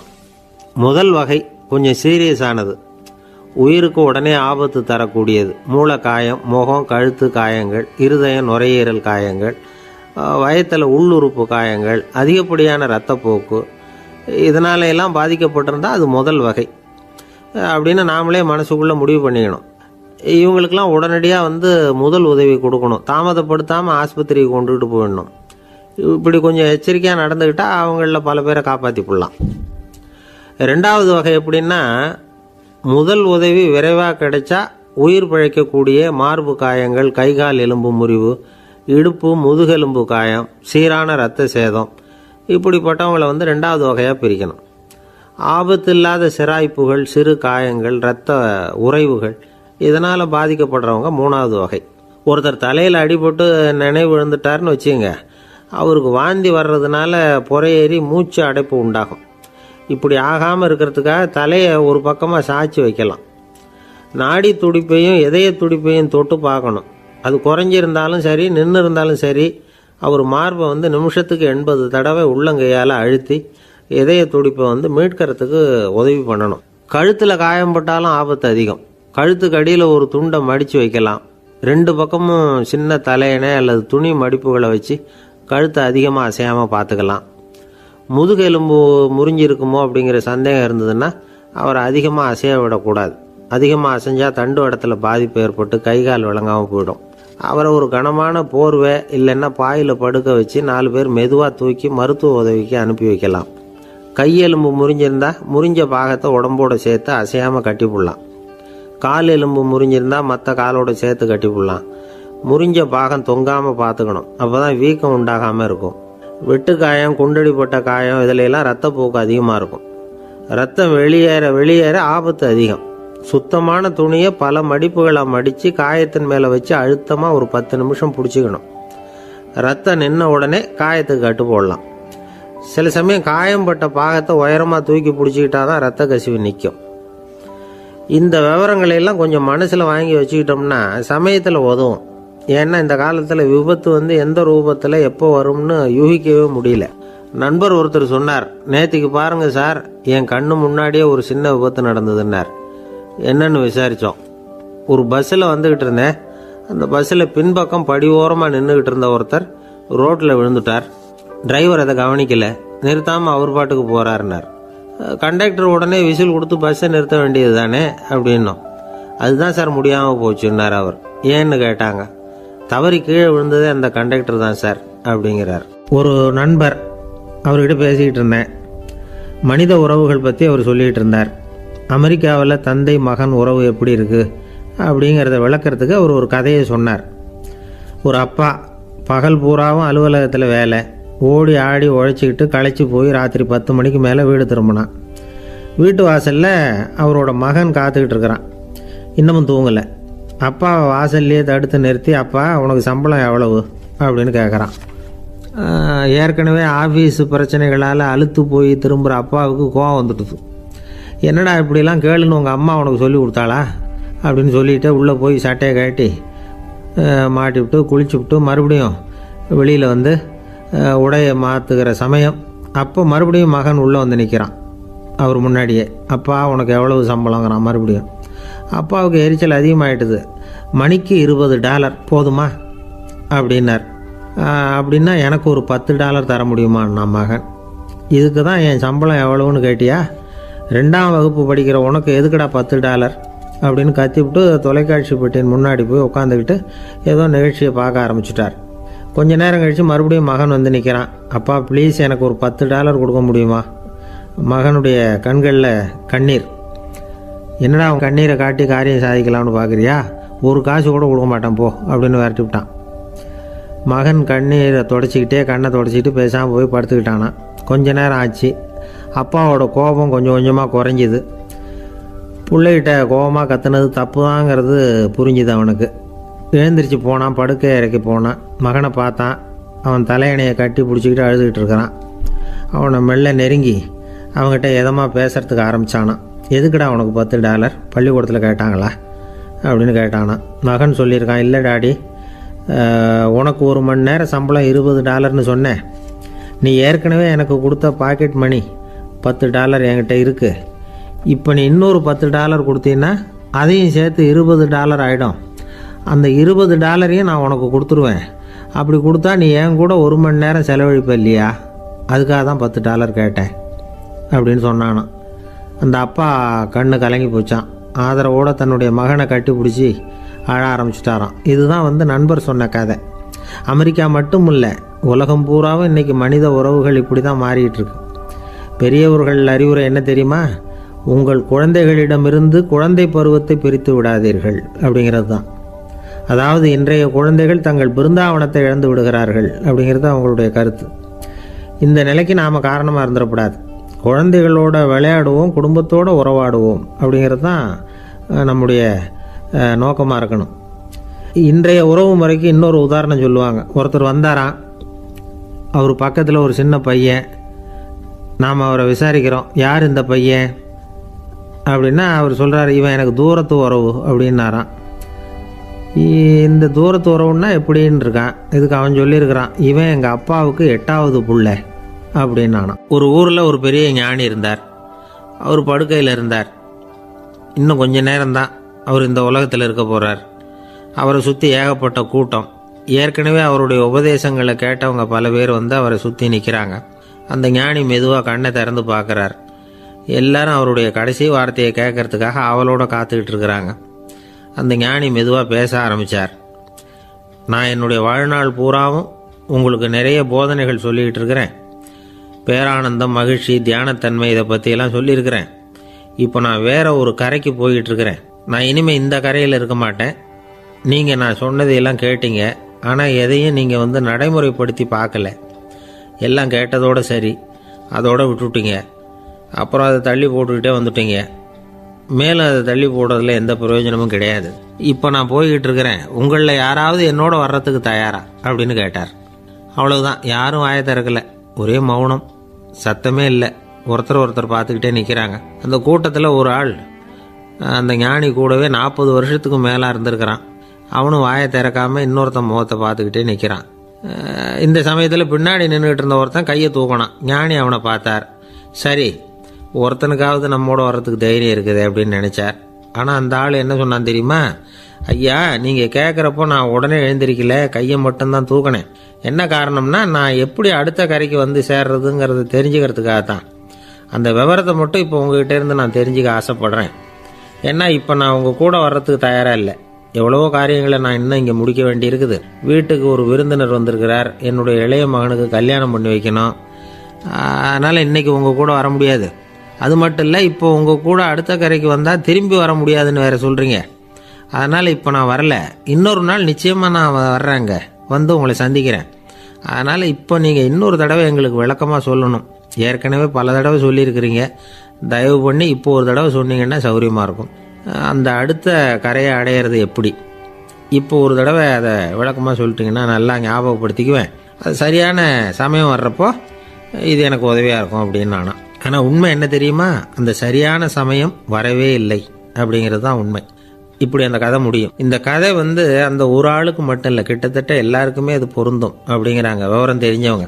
எல்லாருமே அந்த சரியான தருணத்துக்காகத்தான் காத்துக்கிட்டு இருக்கிறாங்களாம். அதுக்காக ஜோசியம் பார்க்குறாங்க, கைரேகை பார்க்குறாங்க, நாளைக்கு என்ன நடக்குங்கிற ஆவலில் எல்லாரும் காத்துக்கிட்டு இருக்கிறாங்க. ஆனால் அந்த ஒரு நாள் ஒருபோதும் வரப்போகிறதில்ல. நீங்கள் தள்ளி போடுறதுக்காக பல அர்த்தமில்லாத காரணங்களை தேடுறீங்க அப்படிங்கிறார் ஒரு ஞானி. காத்திருக்கிறதுலேயே நம்ம காலம் ஓடி போயிடுது. ஏன்னா இன்றைக்கி நாம் சிந்திக்கிறது நாளைக்கு நாம் சிந்திக்கிறது இல்லை. ஒவ்வொரு நாளும் ஒவ்வொரு மாதிரி போயிடுது. நாளைக்கு மறுநாளை பற்றியே சிந்திக்கிறோம். இப்படியே அது பாட்டுக்கு போயிடும். கரையை தொட்டு பார்க்குறது எப்போ, இதுதான் கேள்வி. நமக்கு வேண்டியப்பட்ட ஒருத்தர் ஒரு ரயில்வே பிளாட்ஃபாரத்தில் நின்றுட்டு இருக்கிறார். அங்கே இருக்கிறவங்க கிட்ட கேட்குறாராம், விசாரிக்கிறார். ஏங்க கிழக்க போகிற ரயில் போயிட்டுதுங்களான்னாராம். போயிட்டுதுன்னு இருக்கிறாங்க. கொஞ்ச நேரம் கழித்து ஏங்க மேற்க போகிற ரயில் போயிட்டுதுங்களான்னு கேட்டிருக்காரு. போயிட்டுதுங்களான் இருக்காங்க. அப்புறம் கொஞ்ச நேரம் கழித்து மறுபடியும் ஏங்க 10:30 மணி வண்டி போயிட்டுதான்னு கேட்டிருக்காரு. தொடர்ந்து காலையிலேருந்து சாயந்தரம் வரைக்கும் இப்படி ஒரே இடத்துல நின்றுட்டு கேட்டுக்கிட்டே இருக்கிறார். இதை பார்த்துக்கிட்டு இருந்த ஒருத்தர் அவர்கிட்ட ஏங்க நீங்கள் எங்கே போகணும் அப்படின்னு கேட்டாராம். இவர் மெதுவாக சொன்னாராம், இந்த ரயில்வே லைனை தாண்டி அந்த பக்கம் போகணும் அப்படின்னாராம். நம்பிக்கை இல்லைன்னா இந்த உலகத்தில் நாம் நடமாடவே முடியாது. அவநம்பிக்கையோடு இருந்துக்கிட்டு இருந்தால் என்றைக்கும் அவஸ்தை தான். நாம் நம்புறது நடக்குதோ இல்லையோ அது வேறு விஷயம். ஆனால் எதையும் நம்பி தான் நாம் அடி வைக்க வேண்டியிருக்கு. வேறு ஒன்றும் வேணாம், ஒரு லாட்ரி சீட்டு வாங்குகிறோம். அது எங்கே நமக்கு விழப்போகுது அப்படிங்கிற அவநம்பிக்கையோடவா வாங்குகிறோம்? பரிசு நமக்கு தான் அப்படிங்கிற நம்பிக்கை உள்ளூர இருக்கிறதுனால தான் அதை வாங்குகிறோம். இருந்தாலும் முடிவு வேறு மாதிரி ஆகிடுது. அதுக்காக மனசு சோர்ந்து போகிறதில்ல. அடுத்த மாதமும் சீட்டு வாங்குகிறோம். இந்த நம்பிக்கை தான் மனித வாழ்க்கைக்கு ஆதாரம். ஒரு கடையில் போய் டீ சாப்பிட்றீங்க.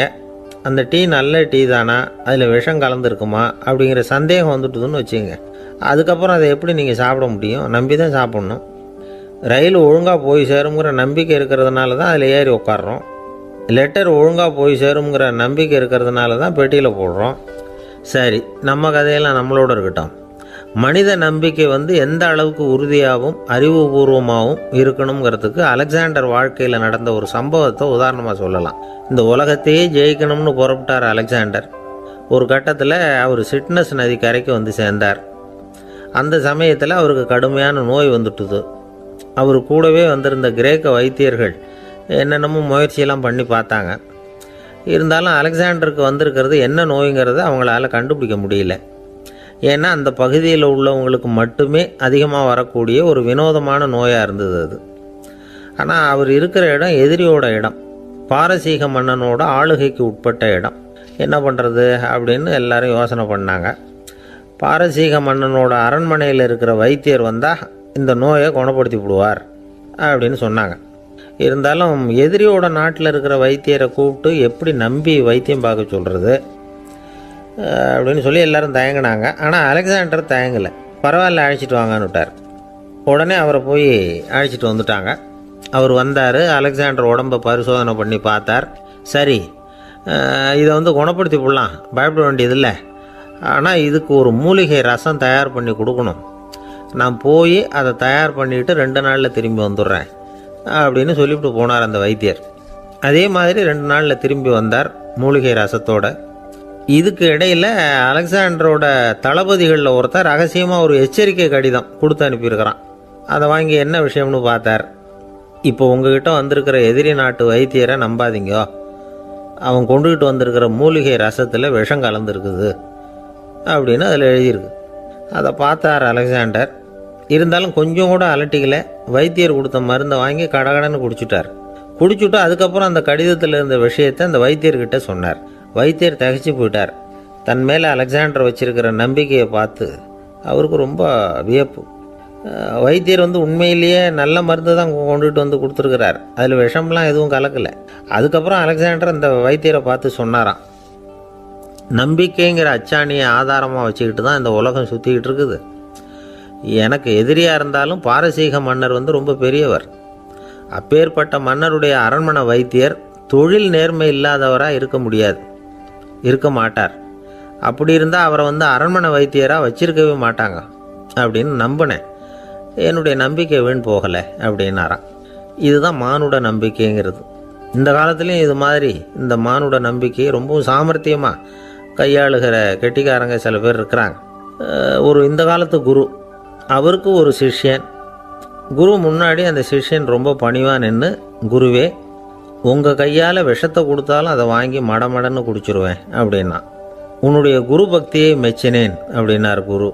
அதுக்கு அந்த சிஷ்யன், அப்படி இல்லை குருவே, உங்ககிட்ட சிஷ்யனாக இருக்கிறத விட உங்கள் கையால் விஷத்தை வாங்கி குடிச்சு விடுறது ரொம்ப நல்லது, அதனால தான் அப்படி சொன்னேன் அப்படின்னா. ஒரு தீப்பெட்டியை பார்த்து கேட்டுதான், நாம் 2 பேரும் தானே உரசிக்கிறோம், ஆனால் நான் மட்டும் தீப்பிடிச்சி எரிஞ்சு போகிறேன், நீ அப்படியே இருக்கிறியே அப்படின்னு தான். அதுக்கு தீப்பெட்டி சொல்லியிருக்குது, உனக்கு தலையில் கணம் இருக்குது அதனால் அழிஞ்சு போகிற அப்படின்னு தான். எப்படி இருக்கு பாருங்கள் இந்த பதில். தலையில் கணம் உள்ளவங்க யாருமே சரியாக இருக்க முடியாது. எவ்வளவு பெரியவங்களாக இருந்தாலும் சரி, ரொம்ப கஷ்டம்தான் அது. கர்வம்ங்கிறது கூடவே கூடாது. அசோக மன்னர் வந்துக்கிட்டு இருக்கார். அவருடைய ஆலோசகர்கள் எல்லாம் பக்கத்தில் வந்துக்கிட்டு இருக்கிறாங்க. அந்த சமயத்தில் எதிரில் ஒரு புத்த பிக்ஷு வர்றார். அசோகர் பார்க்குறார். ஓடி போய் அவர் காலில் விழுந்து வணங்குறார். அசோக மன்னரின் தலை அந்த புத்த துறவியின் பாதத்தில் பட்டுக்கிட்டு இருக்கு. பக்கத்தில் நின்றுக்கிட்டு இருந்த அமைச்சருக்கு இது ரொம்ப சங்கடமாக போச்சு. ரொம்ப வருத்தப்பட்டார்.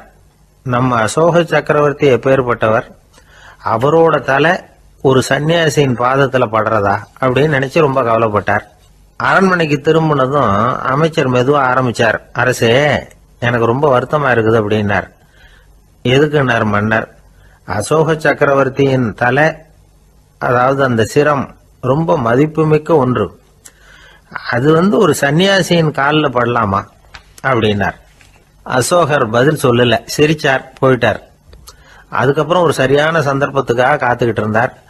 ஒரு நாள் அமைச்சரை கூப்பிட்டார். எனக்கு 3 தலைகள் வேணும் அப்படின்னார். சொல்லுங்க, கொண்டுகிட்டு வரேன் அப்படின்னார் அமைச்சர். அசோகர் சொன்னார், முதல்ல எனக்கு தேவையானது ஒரு ஆட்டின் தலை, 2வது ஒரு புலியின் தலை, 3வது ஒரு மனிதனின் தலை. இதுதான் அசோகர் கேட்டது. எங்க இருந்தாலும் கொண்டு வாங்கன்னார். அமைச்சர் புறப்பட்டார். ஆட்டுத்தலை புலித்தலை கிடைச்சிட்டுது. அப்புறமா ஒரு சுடுகாட்டுக்கு போய் ஒரு மனித தலையும் சேகரம் பண்ணிட்டு ராஜா கிட்ட வந்துட்டார். அரசே, உங்கள் ஆணைப்படி 3 தலைகளையும் கொண்டு வந்திருக்கிறேன்னார். அசோகர் பார்த்தார். ரொம்ப நல்லது, இப்ப இது 3ஐயும் எடுத்துக்கிட்டு போய் சந்தையில வித்துட்டு வாங்க அப்படின்னார். அமைச்சர் அதுகளை எடுத்துக்கிட்டு சந்தைக்கு போனார். முதல்ல ஆட்டுத்தலை நல்ல விலைக்கு வித்து போச்சு. நல்ல விலை கொடுத்து வாங்கிட்டு போட்டாங்க. அடுத்தபடியா புலி தலைய ஒருத்தர் வாங்கிட்டார். அதை பாடம் பண்ணி வீட்டில் மாட்டி வைக்கலாமே அப்படின்னு நினைச்சு அதையும் வாங்கிட்டு போட்டார். மனித தலையை மட்டும் வாங்கறதுக்கு யாரும் முன் வரல. எல்லாரும் அதை பார்த்துட்டு விலகி போக ஆரம்பிச்சாங்க. அமைச்சர் திரும்பி வந்தார். அரசே, இந்த தலையை மட்டும் யாரும் வாங்க மாட்டேங்கிறாங்க அப்படின்னார். சரி, பரவாயில்ல, இதை இலவசமாவே எனாமாவே யாருக்கிட்டையாவது கொடுத்துட்டு வந்துருங்க அப்படின்னார். அமைச்சர் மறுபடியும் சந்தைக்கு போனார். இதை இலவசமா தரேன், இதை வாங்கிக்கோங்க அப்படின்னார். அப்பவும் அதை யாரும் வாங்கிக்கிறதுக்கு தயாரா இல்லை. மறுபடியும் திரும்பி மன்னர்கிட்ட விவரத்தை சொன்னார். இப்போ மன்னர் சொல்றார், அமைச்சரே, உயிர் இருக்கிற வரைக்கும் தான் இந்த தலைக்கு மதிப்பு. ஜீவன் போனதுக்கு அப்புறம் அதோட மதிப்பும் போயிடுது. அதனால மதிப்பு இருக்கும் பொழுதே பெரியவர்கள் பாதம் பணிந்து அந்த புனிதத்தை வந்து பெற்றுக்கொள்ளணும் அப்படின்னார். பணிவுங்கிறது வேற, அடிமைத்தனம்ங்கிறது வேற. பெரியவர்களை பணிவது நமக்கு பெருமை தரக்கூடிய விஷயம். இதை வந்து மனசுல வச்சுக்கிட்டு எப்போ காலில் விழணும், எப்போ காலில் விழக்கூடாது அப்படிங்கிறத முடிவு பண்ணிக்கணும். ஒரு சாதாரண ஆள் நடந்து வந்துகிட்டு இருந்தார். எதிரில் வந்த ஒரு பெரிய மனுஷன் ஓடி போய் அவர் காலில் விழுந்து தன்னுடைய தலையை அவர் பாதத்தில் கொண்டு போய் வச்சார். கொஞ்ச நேரம் கழிச்சு எழுந்திரிச்சு வந்துட்டார்.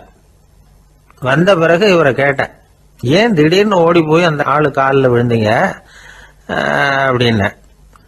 அவர் போட்டிருக்கிறது என்னோட காணாம போன செருப்பான்னு கண்டுபிடிக்கிறதுக்காக அப்படி விழுந்தேன் அப்படின்னார். ஒரு காட்டுல ஒரு நரி இருந்தது. ஒரு நாள் காலை நேரம் அது தன்னுடைய இருப்பிடத்திலிருந்து வெளியில வந்தது. கொஞ்ச தூரம் நடந்து வந்தது. அப்பதான் அது தன்னோட நிழலை கவனிச்சு பார்த்தது. பார்த்தா அது ரொம்ப நீளமா பெருசா இருக்குது. காலை நேரத்துல நிழல் அப்படித்தானே இருக்கும். ஆனா அந்த நரிக்கு அந்த விஷயம் தெரியல. தன்னுடைய நீண்ட பெரிய நிழலை பார்த்து ஆச்சரியப்பட்டது. ஆஹா, நாம இவ்வளவு பெருசாவா இருக்கிறோம் அப்படின்னா என்னுடைய காலை சாப்பாட்டுக்கு ஒரு யானை இல்லைன்னா ஒரு ஒட்டகம் கிடைச்சாதான் சரியா இருக்கும் போல இருக்கு அப்படின்னு முடிவு பண்ணிக்கிட்டது. உடனே ஒரு யானை அல்லது ஒட்டகத்தை தேடி அலைஞ்சது, எங்க கிடைக்கும்னு. கிடைக்கவே இல்லை. மத்தியானம் 12 மணி ஆயிட்டுது. பசியோடு அலையுது. இப்ப தன்னோட நிழலை பார்த்தது. அது மத்தியான நிழல் எப்படி இருக்கும், அது ரொம்பவும் குறுகி போய் தெரிஞ்சுது. உடனே அந்த நரி என்ன நினைச்சுக்கிட்டு தான் தெரியுமா, காலை ஆகாரம் சாப்பிடாததுனால நம்ம உடம்பு இப்படி அழிச்சு போட்டுதே அப்படின்னு நினைச்சுக்கிட்டு தான். கொஞ்ச நேரம் கழிச்சு மறுபடியும் தன்னுடைய நிழலை பார்க்குது. அது இன்னமும் குறுகி போய் காலடியிலேயே வந்துட்டுது. அதுக்கு பயமா போயிடுது. ஐயோ, இன்னும் கொஞ்ச நேரத்துல நாம இறந்துருவோம் போல இருக்க. இப்ப என்ன செய்யறது? இந்த சமயத்துல ஒரு எறும்பு கிடைச்சா கூட போதும், அதை வந்து நம்ம காலை ஆகாரமா நினைச்சு சாப்பிட்டுள்ளாமே அப்படின்னு நினைச்சுதான். நம்முடைய நிழல் கூட நம்மள மாதிரியே தான் அடிக்கடி மாறிக்கிட்டே தான் இருக்குது. அது எப்பவும் ஒரே மாதிரி இருக்கிறது இல்ல. மனிதனுக்கு ஏற்படுகிற தன்முனைப்பு இருக்கு பாருங்க, ஈகோ, அது கூட ஒரு நிழல் மாதிரி தானா. அப்படி நினைக்க ஆரம்பிச்சுட்டா அதனால ஏதும் பிரச்சனை வராதான். தன்முனைப்பை வந்து நிழல் போலவே ஏற்றுக்கொள்ளுங்கள் அப்படிங்கிறது பெரியவங்க கருத்து. ஒரு காரியத்தை வெற்றிகரமா நல்ல விதமா செஞ்சு முடிக்கிறோம்னு வச்சுக்கோங்க. அந்த சமயத்துல ஒரு வித நுட்பமான தற்பெருமை நமக்குள்ள உண்டாகுது. இது இயற்கையானது, அதனால இது மேல பற்று வைக்கக்கூடாது. அப்படி வைக்க ஆரம்பிச்சுட்டா அந்த தற்பெருமை ஒரு நிரந்தர விருந்தாளியா நம்ம கிட்ட தங்கிக்கும். நம்ம நிழல் எப்படின்னு பாருங்க, நாம நடக்கும் பொழுது நம்ம பின்னாடியே வரும். தன்முனைப்பையும் அப்படியே நினைச்சுக்குங்க. நிழல் வந்து யாருக்கும் எந்த பிரச்சனையையும் உண்டாக்குறது இல்லை. ஆனா அந்த நிழலை கண்டே நாம பயப்பட ஆரம்பிச்சுட்டா நாம எதுலையும் வெற்றி காண முடியாது. நிழலோட சண்டை போடக்கூடாது. அது மாதிரி தன்முனைப்போடவும் நாம வந்து சண்டை போட வேண்டியதில்லை. இல்லாத ஒன்றோடு சண்டை போடுறது எப்படின்னா, அது இருட்டோட சண்டை போடுறது மாதிரி. நாம வந்து நிழல் கிடையாது, நம்ம கிட்ட இருக்கிற தன்முனைப்பு ஒரு நிழல். நம்ம நிழலையும் நமக்கு சமமா பாக்குறோம் பாருங்க, அங்கதான் சிக்கலே ஆரம்பம். இப்போ நாம நடந்து போய்கிட்டு இருக்கிறோம். நம்ம நிழல் வந்து தரையில விழுது. யாரோ ஒருத்தர் நம்ம நிழல் மேல காலை வச்சு நடந்து போறார். உடனே அவர்கிட்ட சண்டைக்கா போறோம், ஏண்டா என் நிழலை மிதிச்ச அப்படின்னு. நமக்கு தெரியும் அது நிழல் தாங்கிறது. அவர் உங்க மேல நடக்கல, உங்களுடைய நிழல் மேலதான் நடக்கிறார். அது மாதிரி உங்க தன்முனைப்பின் மேல யாராவது நடந்தா உங்களை அவமானப்படுத்துறதா நினைக்கிறீங்க. காரணம், நாமளும் நம்ம தன்முனைப்பும் ஒண்ணுங்கிற நினைப்பு தான் காரணம். மற்றபடி வேற ஒண்ணும் கிடையாது. நம்ம நிழல் மேல நடக்கிறவர் நம்மளை காயப்படுத்துறது இல்லை. தன்முனைப்பை வேண்டாத ஒன்னாவும் பார்க்க வேண்டியதில்லை. அது வந்து இயற்கை. நிழலை வந்து உங்க முன்னாடி வைக்க வேணாம், அது உங்க பின்னாடியே இருக்கட்டும். நிழலின் நிழலாகி விடாதீர்கள், நீங்கள் நீங்களாகவே இருங்கள். இதுதான் சான்றோர் சிந்தனை. ஒரு பேருந்துல ஒரே நெரிசல். ஒருத்தர் பக்கத்துல நின்றுகிட்டு இருந்தவர்கிட்ட ரொம்ப பணிவா விசாரிச்சார், ஏன் சார் நீங்க ஏதாவது பெரிய உத்தியோகத்துல இருக்கிறீங்களா அப்படின்னார். அப்படிலாம் ஒண்ணும் இல்லைங்கன்னார் அவரு. அப்படின்னா வேற ஏதாவது அரசியல்ல பெரிய பதவியில் இருக்கிறீங்களா அப்படின்னு கேட்டார். அதுவும் இல்லைங்கன்னார். சரி, பணமாவது அதிகமா வச்சிருக்கீங்களா அப்படின்னு கேட்டார். அப்படிலாம் ஒன்றும் கிடையாது சார்னார் அவரு. அப்புறம் எதுக்குடா என் காலை மிதிச்சுக்கிட்டு இருக்கிற, எடுறா காலை அப்படின்னாராம் இவர். ஒரே ஒரு ஊர்ல ஒரு பாதிரியார் இருந்தார். ரொம்ப நாள் சந்தோஷமா வாழ்ந்தார். ஒரு நாள் அவர் மடத்து சமையல் அறையில் பாத்திரங்களை கழுவி துலக்கி சுத்தப்படுத்திக்கிட்டு இருந்தார். அந்த சமயத்தில் ஒரு தேவதூதன் அவர் முன்னாடி வந்து நின்னான். இவர் நிமிர்ந்து பார்த்தார். ஆண்டவர் என்னை உங்ககிட்ட அனுப்பியிருக்கிறார், பரலோகத்தில் வாசம் செய்யறதுக்கு உங்களுக்கு நேரம் வந்துட்டுது அப்படின்னு நான் அந்த ஆள். ஆண்டவருக்கு என்னோட ஞாபகம் வந்ததுக்கு நன்றி. ஆனாலும் இப்போ இங்கே நீயே பாரு, எவ்வளவு பாண்டங்கள் பாக்கி இருக்கு, இவ்வளவையும் நான் சுத்தப்படுத்த வேண்டியிருக்கு. நான் நன்றி கெட்டவனாக இருக்க விரும்பலை. இந்த பணியை முடிக்கிற வரைக்கும் என்னுடைய பரலோக வாழ்வை தள்ளி வைக்க முடியுமா? நீ என்ன நினைக்கிற அப்படின்னு கேட்டார். தேவதூதன் தனக்கே உரிய விவேகத்தோட அன்போட பாதிரியாரை பார்த்தான். சரி, என்ன செய்யலாம்ங்கிறத அப்புறம் சொல்கிறேன் அப்படின்னு சொல்லிவிட்டு புறப்பட்டு போயிட்டான். ஒரு நாள் அந்த பாதிரியார் தோட்டத்தில் உள்ள களைகளையெல்லாம் ஒரு களை கொத்தியால் கொத்தி களை எடுத்துக்கிட்டு இருக்கிறார். அந்த சமயத்தில் இந்த தேவதூதன் மறுபடியும் அவர் முன்னாடி நிற்கிறான். பாதிரியார் பார்த்தார். இதை பாரு, இந்த தோட்டம் பூராவும் எவ்வளவு களை மண்டி கிடக்கு, பரலோகம் கொஞ்ச காலம் எனக்காக பொறுத்திருக்கலாம்னு நீ நினைக்கிறியா அப்படின்னு கேட்டார். தேவதூதன் சிரிச்சுக்கிட்டே மறுபடியும் மறைஞ்சிட்டான். மறுபடியும் அவர் களை எடுக்கிறது, தானிய களஞ்சியத்துக்கு வர்ணம் பூசுறது, இப்படிப்பட்ட வேலைகளில் ஈடுபட்டிருக்கார்.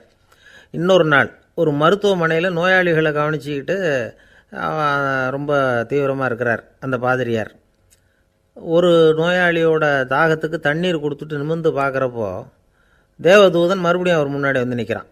இந்த தடவை பாதிரியார் தன்னலமற்றவராக பேரன்பை காட்டக்கூடிய வகையில் தன்னுடைய 2 கைகளையும் உயர்த்தியபடி தேவதூதனின் கவனத்தை பிணியால் வாடக்கூடிய நோயாளிகளின் பக்கம் திருப்பினாராம். தேவதூதன் ஒன்றும் சொல்லலை, மறைஞ்சிட்டான். அன்னைக்கு சாயந்தரம் பாதிரியார் மடத்தில் உள்ள தன்னுடைய அறைக்கு போய் இளைப்பாறினார். யோசித்து பார்த்தார். தேவதூதனையும் தேவதூதனின் விருப்பத்தையும் பல நாள் தள்ளி போட்டு வந்ததையும் அவர் ரொம்ப நினச்சி பார்த்தார்.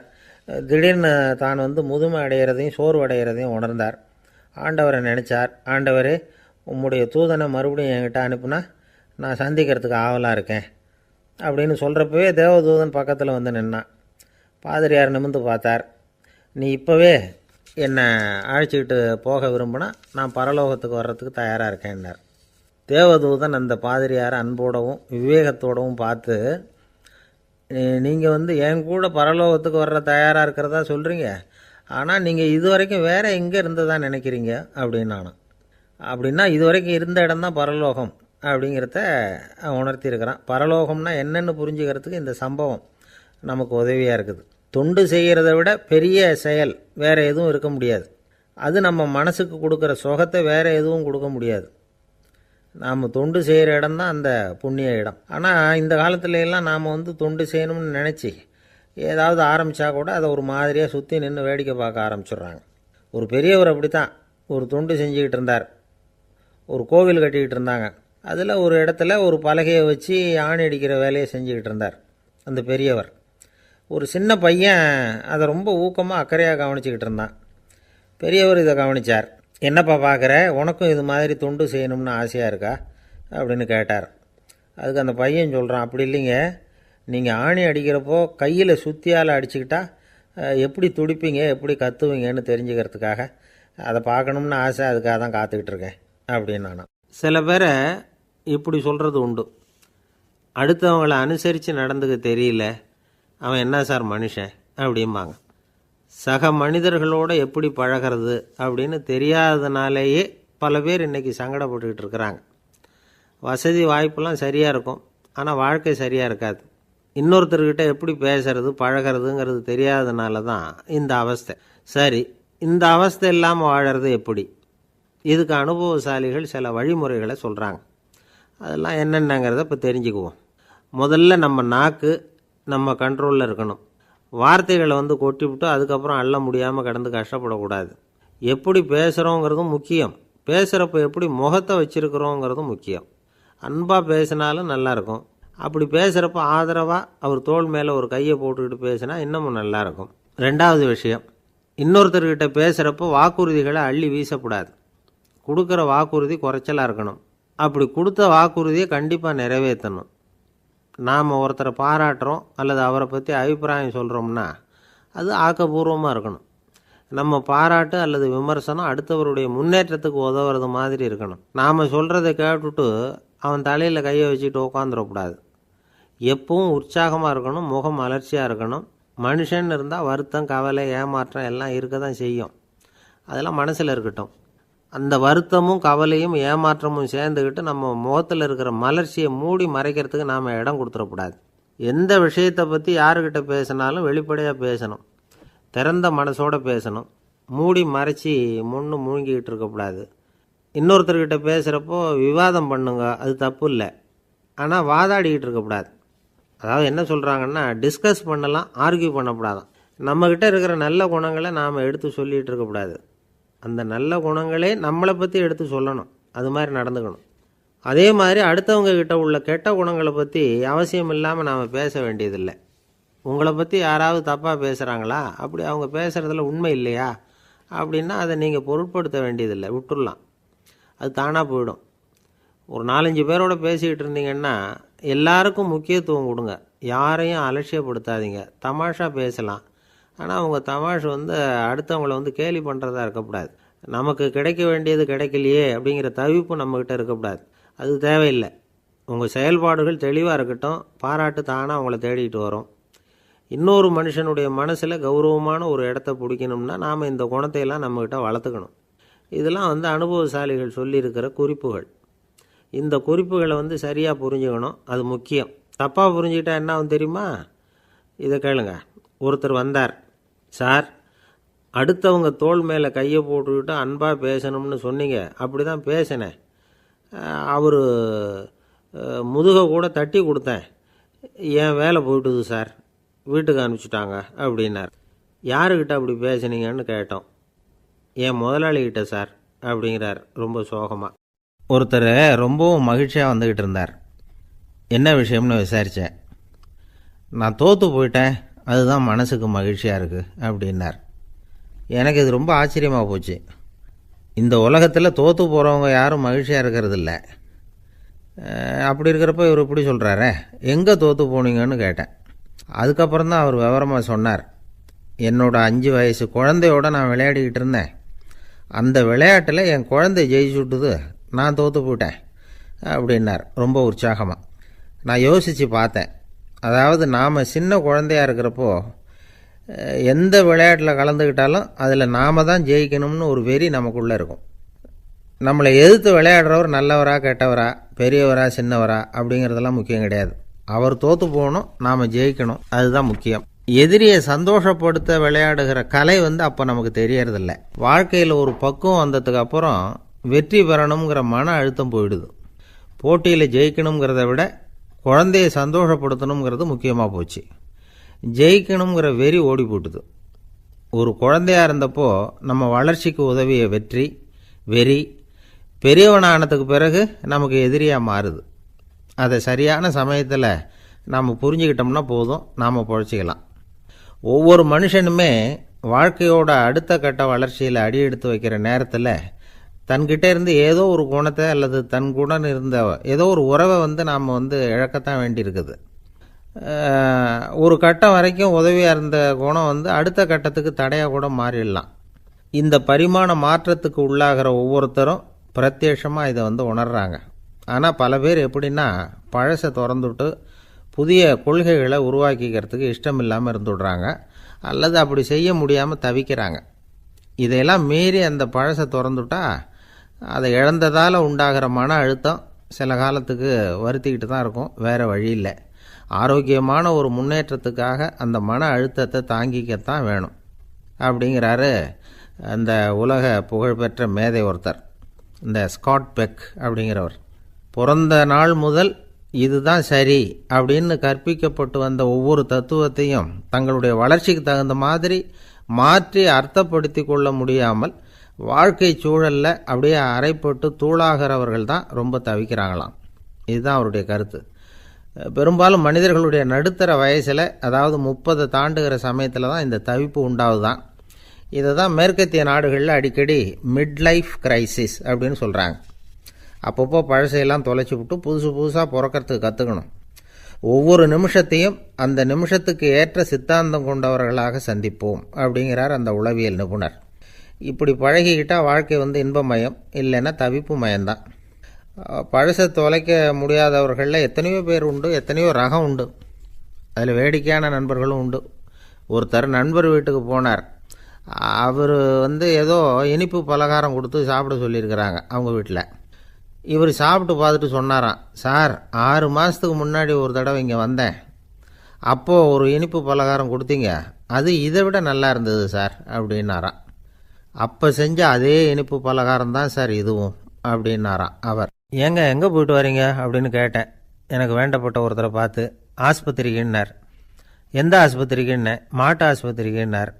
என்ன விஷயம்னே? மாமனாருக்கு உடம்பு சரியில்லை, அதுதான் மாட்டு ஆஸ்பத்திரிக்கு போயிட்டு வரேன்னார். அட பாவி, அதுக்கு அந்த ஆஸ்பத்திரிக்கா போவாங்க அப்படின்னு ஆச்சரியமா. அட அது இல்லைப்பா, முதல்ல எங்கள் குடும்ப டாக்டர் தான் தேடிக்கிட்டு போனேன். அவர் அந்த நேரத்தில் அவர் வளர்க்குற நாய்க்குட்டிக்கு உடம்பு சரியில்லைன்னு சொல்லி அதை தூக்கிக்கிட்டு மாட்டு ஆஸ்பத்திரிக்கு போயிட்டாராம் சொன்னாங்க.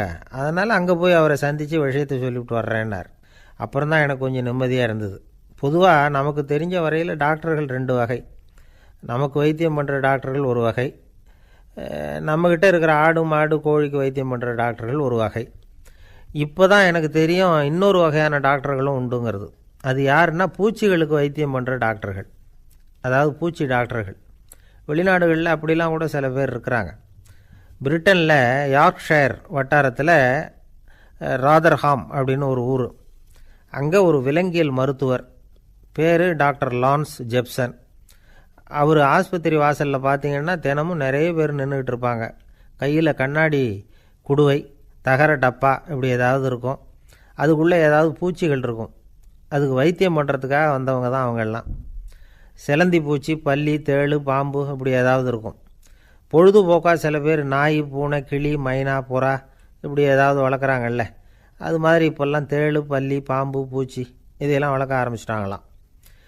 இது ஒரு புது ஃபேஷன். இப்போ கூண்டுக்குள்ளே டப்பாக்குள்ளே போட்டு வளர்க்குறது, அதுக்கு ஏதாவது நோய் வந்துட்டுதுன்னா வைத்தியம் பண்ணுறதுக்கு டாக்டர்கிட்ட வந்துட வேண்டியது, இப்படி இந்த பழக்கம்லாம் நிறையா வந்துட்டுது. ரத்தம் உறிஞ்சிற அட்டைகள் கூட இவங்ககிட்ட வைத்தியத்துக்கு வருதான். சிலந்திகளில் செங்கால் சிலந்தின்னு ஒரு வகை. மத்திய அமெரிக்க காடுகளில் இது அதிகம். சிலந்திகள்லேயே ரொம்ப விலை உசந்தது இந்த ரகம்தான். கால்களில் சிவப்பு கோடுகள் இருக்கும். இந்த இனம் இப்போ குறைஞ்சிக்கிட்டே வர்றதுனால சர்வதேச விதிகளின்படி இவற்றின் ஏற்றுமதி இறக்குமதிக்கு தடை விதிக்கப்பட்டிருக்குது. அதனால் இதை வளர்க்குறவங்க வீட்டுக்குள்ளேயே இனவிருத்தி மூலமாக பெருக்கி விற்பனை பண்ணிட்டு வராங்களாம். அந்த வகை சிலந்திகள் தான் இப்போ வைத்தியத்துக்கு அதிகமாக வருதான். சரி, இதுக்கெல்லாம் எப்படி வைத்தியம் பண்ணுறாங்க? முதல்ல அதை குளிர்பதன பெட்டியின் வழுவழுப்பான சுவரில் விட்ட உடனே அதெல்லாம் மெதுவாக இறங்கி வரும். அப்போ அதன் நோயை கண்டுபிடிக்கிறது சுலபம். அப்புறம் அதுக்கு கிருமிகளை கொல்லக்கூடிய மருந்துகளையோ வலி நிவாரண மருந்துகளையோ கொடுப்பாங்க. கால் உடைஞ்ச சிலந்திகளுக்கு பசையை கொண்டு ஆப்ரேஷன் பண்ணுவாங்க. சில சிலந்திகளுக்கு உடைஞ்ச காலை எடுத்துட்டா புதிய கால் வளர்ந்துடும்.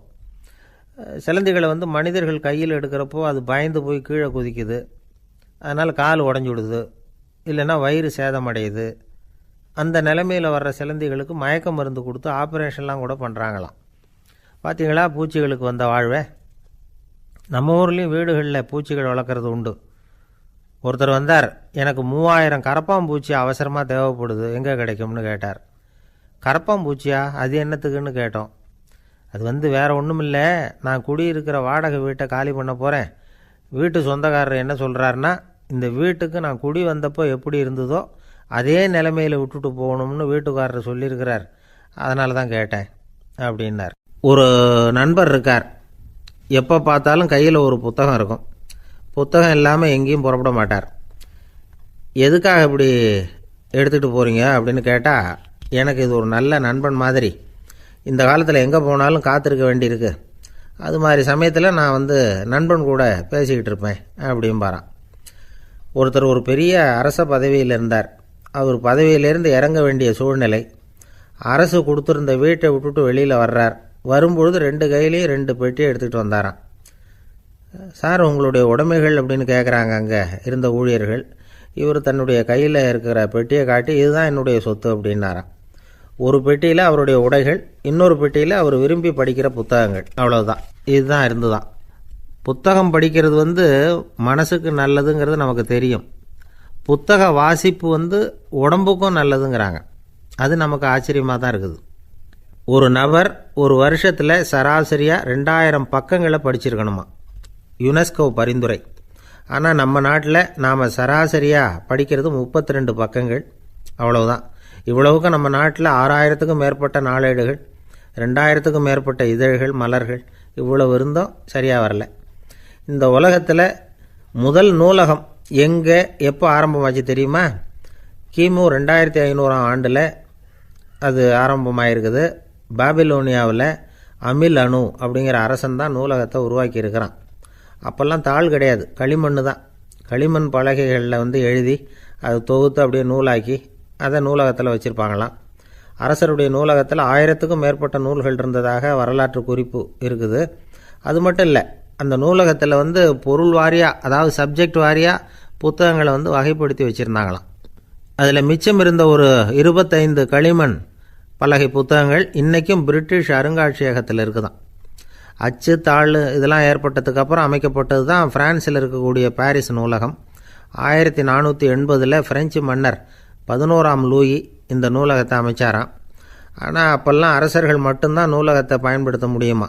அதுக்கப்புறம் 17ஆம் நூற்றாண்டில் இந்த முறை மாறி பொதுமக்கள் அங்கே போகலாம், படிக்கலாம் அப்படிங்கிற நிலைமை வந்துதான். போட்லியன் நூலகம் அப்படின்னு அதுக்கு பேர், பாரிஸ் நகரத்தில் இருக்குது. அங்கே தான் நூல்களின் பட்டியல் தயாரிப்பு பணி ஆரம்பமாச்சு. கல்வி வளர்ச்சியையும் நூலகத்தையும் இணைச்சவர் நெப்போலியன் போனபார்ட். முன்பணம் செலுத்தி புத்தகத்தை படிக்கிற முறையையும் அவர் தான் கொண்டுகிட்டு வந்தாராம். மக்கள்கிட்ட வசூலிக்கிற வரியின் ஒரு பகுதியை நூலகத்துக்கு பயன்படுத்தினவரும் அவர் தானா. நெப்போலியன் நூலகத்தில் உலகத்தில் உள்ள எல்லா மொழி நூல்களும் இருக்குதான். அங்கே ஒரு தமிழ் நூலும் இருந்திருக்குது. அது என்னென்னா கம்பராமாயணம். சோவியத் யூனியனுக்கு படையெடுத்து போனப்போ அங்கேருந்து லட்சக்கணக்கான புத்தகங்களை இந்த பனிச்சறுக்கு வாகனங்கள் இருக்குல்ல, அதில் கொண்டுகிட்டு வந்ததாக வரலாறு.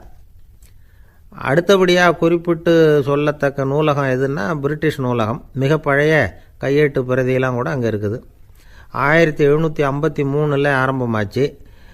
அதில் உள்ள நூல்களை வரிசையாக அடுக்கினா 180 கிலோமீட்டர் நீளத்துக்கு வருமா. மிகப்பெரிய நூலகம் அமெரிக்க தலைநகர் வாஷிங்டனில் இருக்குதான். இந்தியாவை பொறுத்த வரைக்கும் பெரிய பழைய நூலகம் எதுன்னா கல்கத்தா நூலகம்.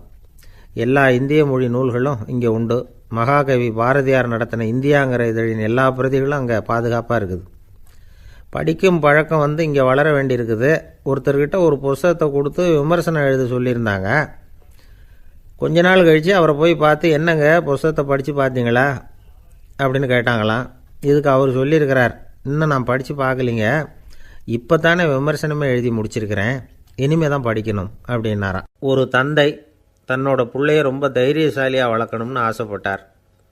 அதுக்காக அவனை கூப்பிட்டு உட்கார வச்சு இப்படி உபதேசம் பண்ணார். இதை பாருப்பா, நான் உன்னாட்டம் இருக்கிறப்போலாம் எதுக்கும் பயப்பட மாட்டேன், ரொம்ப துணிச்சலாக இருப்பேன்.